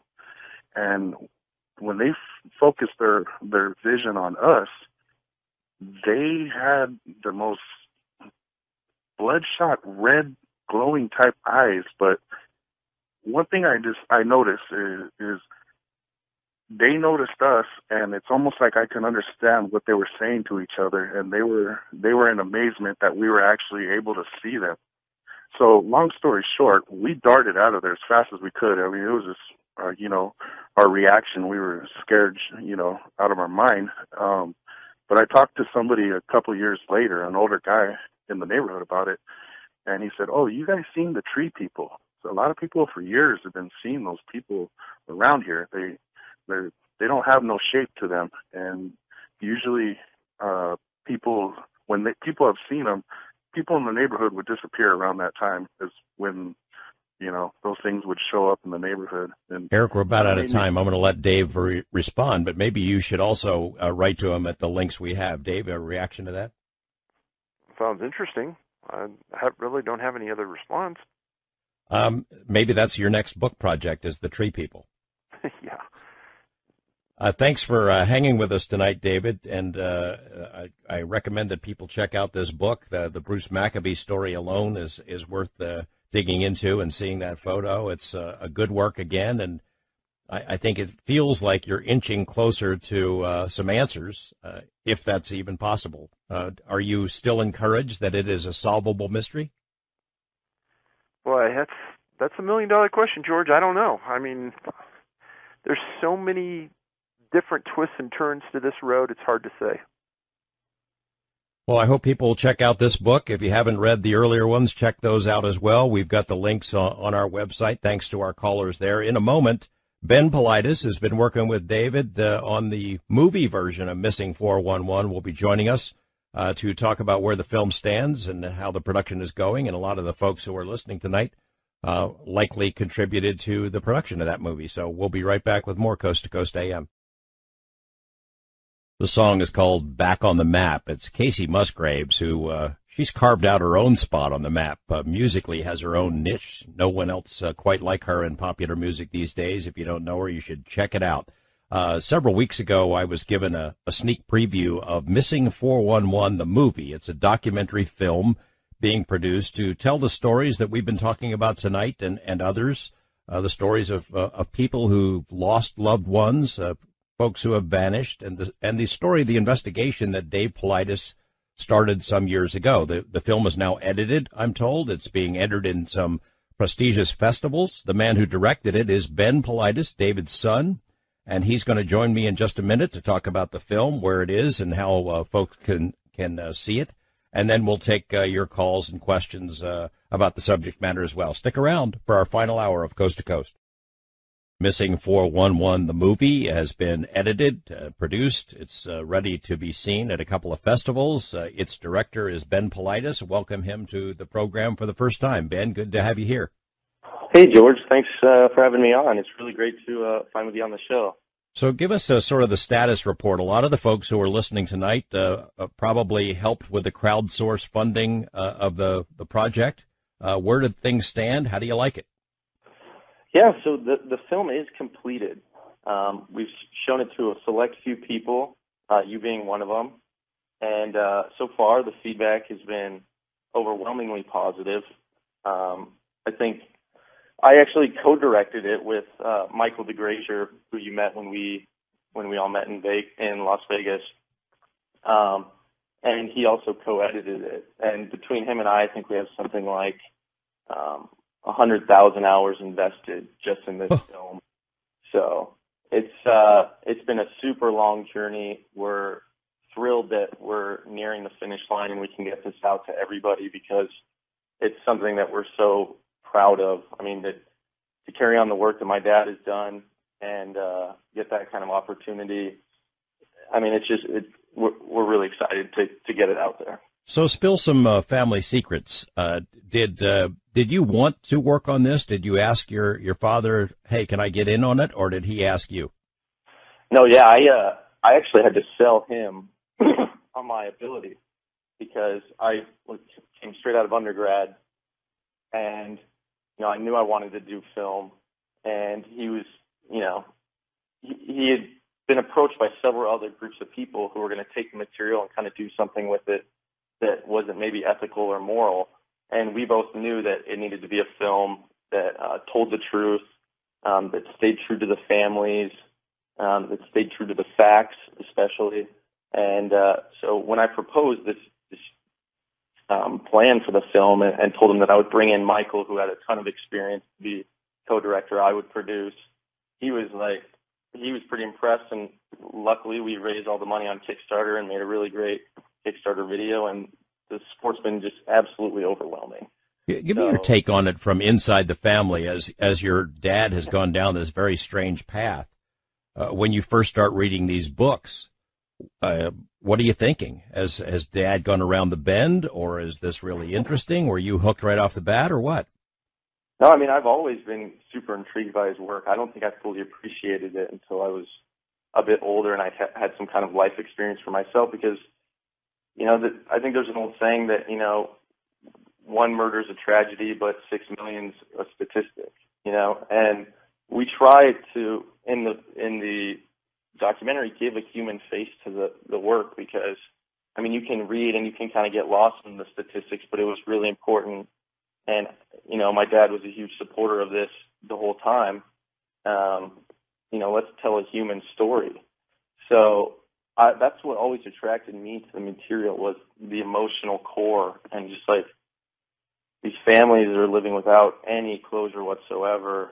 And, people debate what happened to them, but the fact of the matter is they're gone and there's no explanation. So Yeah, I had the same reaction, seeing that, I've done a lot of interviews with your father, and we've covered all of his books on this program, and it almost is mind-numbing to some degree. You read case after case. Occasionally there's a photograph that accompanies a case file or a report that puts a face on it, but nothing like the power of video and film to tell a story and to personalize it. And that's what moved me, is that these are real people who have experienced an incredible loss and have faced an indescribable mystery that they can't figure out. That's what I liked about it. Well, thanks, George. Yeah, I mean that was our aim, and there's one case in particular where this family, Dior Kuntz, went missing in Ledore, just outside Ledore, Idaho, last year in July. So this time in 2015. And for the longest time, his parents were vilified in the media. And when we went up there and met with the family and heard about the story of little Dior going missing, which we talked about in the film, it was kind of disheartening to see this family kind of shy away from wanting to talk about their son in the media, because every time they went out, it was just an onslaught of out and out lies by a lot of these Facebook paparazzi people. And so in a sense, the documentary almost plays a dual purpose, because it shows how quickly people use misinformation to target some of these family members, which is insane, and then also the strange disappearances of these children. So you have kind of the social context, and then what I like to say, subcultural context. Yeah, when you have a child that disappears, it's the family that's the main suspect, right? Yeah, I mean that's what you hear every time, and there's, in a lot of cases, that's what these professionals are trained to look for, and in many cases, it turns out, unfortunately, to be true that it is a family member. But in so many of these other cases where the child is found vast distances away, the parent wasn't even there at the time and is accounted for. I mean, and you see this time and time again. So it's, I mean, the wilderness always has had this mystique to me, and to actually go out there and be in a spot where this person was last seen, and you're standing there and the wind stops blowing, it is very surreal. And we try to capture that so the audience can kind of understand how we felt as filmmakers. What kind of level of cooperation did you get from government folks, Park Service, Department of Interior? I know, we've talked about the sensitivities there, and there was some resistance to cough up information. What about for the film? Right. So we did get an interview with a top administrative official who was actually appointed by Obama. And we urge you to check out the movie when it comes out, because what he says is kind of boggling. And I mean, you saw. So we were able to kind of maneuver our way to get an interview. We said it was about national parks, and the documentary has a large section about national parks, and that was what we kind of said. So, but then, he wasn't in the National Park Service, so we had to try to pursue the Park Service, and that's, it's a big part of this film, because we had people going on talking about how they'd like to see more search and rescue. They'd like to see the Park Service pull in outside operations earlier. You have search and rescue officials who talk about finding children with their clothes off. It's kind of somebody described it as a documentary horror movie, because it's almost uncomprehendable to think what could be happening. Well, we're going to come back to that. The person you're talking about interviewing was the Secretary of the Interior, and yeah, he was given that job by Obama. It was kind of a contentious interview that we'll let people see for themselves. What about other levels of cooperation, lower down the food chain, rangers, folks who had worked at these agencies? You had some people who at least were willing to appear on camera? Right, and what I always kind of tell people is the documentary isn't written until it's edited. And a documentary needs to tell a story. And the story was definitely about these kids. And when we approached law enforcement officials, private investigators, they were very willing to get on there and kind of talk about finding these children, because that's foremost the important thing in everybody's mind and what everybody wants to see. So we did get a chance to interview a few park rangers.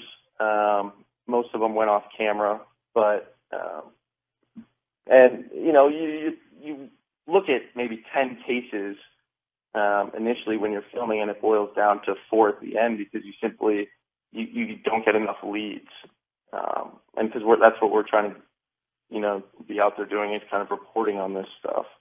And I think the Dior Kuntz case, when we had the sheriff and the private investigator of the case, as well as all the suspects and persons of interest in the entire case, we got like full access to all of them. So I think people are it's going to be pretty enlightening. What's heartbreaking is the parents of kids who disappear, who blame themselves. You can see it as they're struggling to even tell the story. They're not only chastised and suspected by their neighbors and friends, but they're racked by guilt. If I had only done something different, it must be my fault. They blame themselves, don't they? Yeah, and I really don't think anybody can pass judgment on people like that until it has happened to them. And unfortunately, when you have with the rise of social media, you get so many great things. I mean, interconnectedness, you know, you can start a revolution now politically. Like, it's great things, but at the same time, it can really tear down people and other good causes. So, you know, we saw on the Dior Kuntz case, these parents, people were quick to judge. And that's how we got the interview with them, is we wanted to say, you know, we said, hey, you know, we want to tell the story, and we want to show people who you really are and what really happened to your son and all the facts involved. And I think it's going to, you know, little Dior was featured on the cover of People magazine 3 weeks ago. And this is something that the public, I think, feels very strongly about. And we wanted to definitely tell it in the right context, in the right manner. So in order to kind of exonerate them, in a sense, in the public's viewing. You had a little bit of star power in there, a face that a lot of our viewers would know. Tell me who that was and what contributions he made. Yeah, so I know my dad and Les Stroud has collaborated a bit in the past on a few different projects, given their areas of expertise. Les Stroud, Survivor Man, longest running cable television show from Discovery Channel, talks extensively in the documentary about one of our missing cases and how unlikely / impossible it would be for one of these children to go the distance they do. And I think when you see the terrain and you see, you know, Survivor Man up there, like, you're like, well, I don't know what else I need to be convinced of, because he's always been legit. He's filmed all his own stuff. He's kind of like an all fact, no BS kind of guy, and he was super helpful and he continues to want to help. So we were very lucky and happy to have him be involved. Does he have a theory? And the same question to you. Your father is notorious for going nowhere near giving an answer or saying what he suspects is going on. Do you, even if you can't answer, do you have a theory in mind that explains it? Well, you know what? I think my dad doesn't want to give a theory because there is no suitable theory that can be given. I mean, right now there is not enough evidence to really understand what is going on. And until that happens, I think it'd be foolish to really jump to a conclusion. There's things that we don't fully understand about the world we live in. I mean, there's so many things we don't even know that we don't know. So why would we ever kind of jump to that and then say, well, this is absolutely happening to these children? Well, I agree with that. I mean, you don't know the answer to who or why. You do know some of the what's going on. It's like a harvest. It's like a reaping or a predatory behavior on the part of something. Is that going too far? Well, it's tough to say predatorial, and the only reason I say that is because in very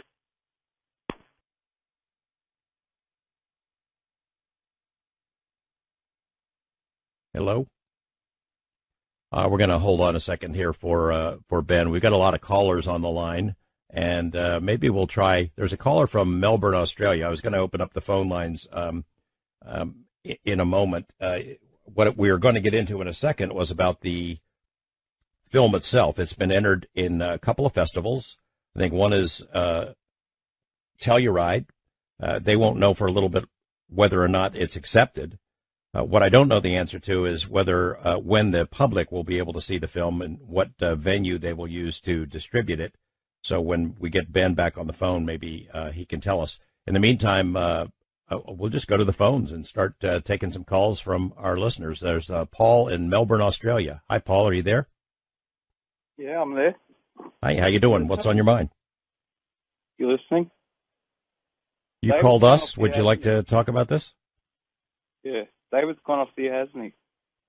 David has been off the air. This is Ben is his son. We're trying to get him back on, but if you want to just kind of lead into what you wanted to talk about, we'll have him back in a second. What's on your mind? Yeah. Are you guys familiar? You're not familiar with Black Mountain in Queensland, are you? I'm not, but why don't you share it with us? Hello? Yep. Are you guys familiar with the TV show The Extraordinary, or? I am not. Did you have a story you want to share with us about something that happened down there? Yeah. I'll tell you what.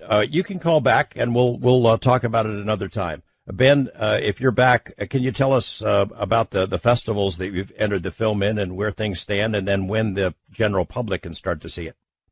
Yeah, absolutely. So we've only entered into a few festivals right now. A few of the top ones. I don't want to say which ones at this point because I don't want to over publicize the thing until we know exactly which ones we get into. But we're hoping to have this film out sometime in probably Q4 of this year or Q1 of next year.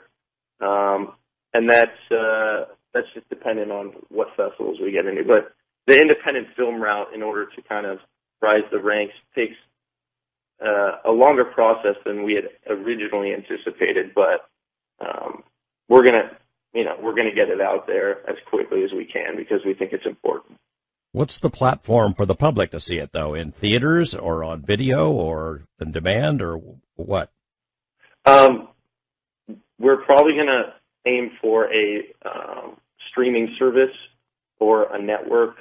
There's a lot of documentary kind of distributors out there, and we're just trying to figure out the right one who's going to, let us show what we edited and then put it out there for public consumption. So that's kind of TBD at this point.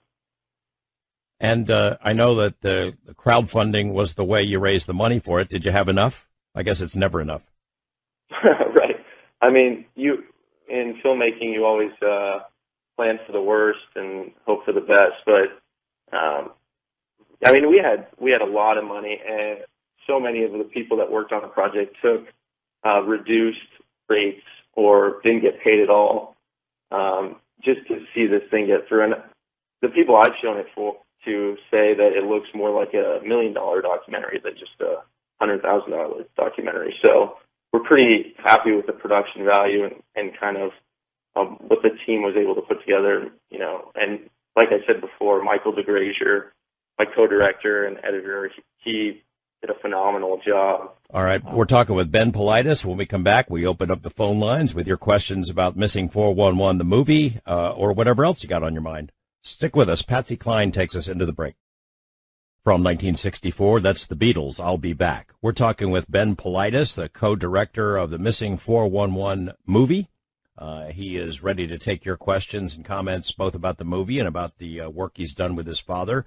So far, we haven't got him to spill any family secrets, but we'll keep trying. The phones are pretty full, and we'll get to as many of your calls and comments and questions as we can in our final segment of Coast to Coast AM.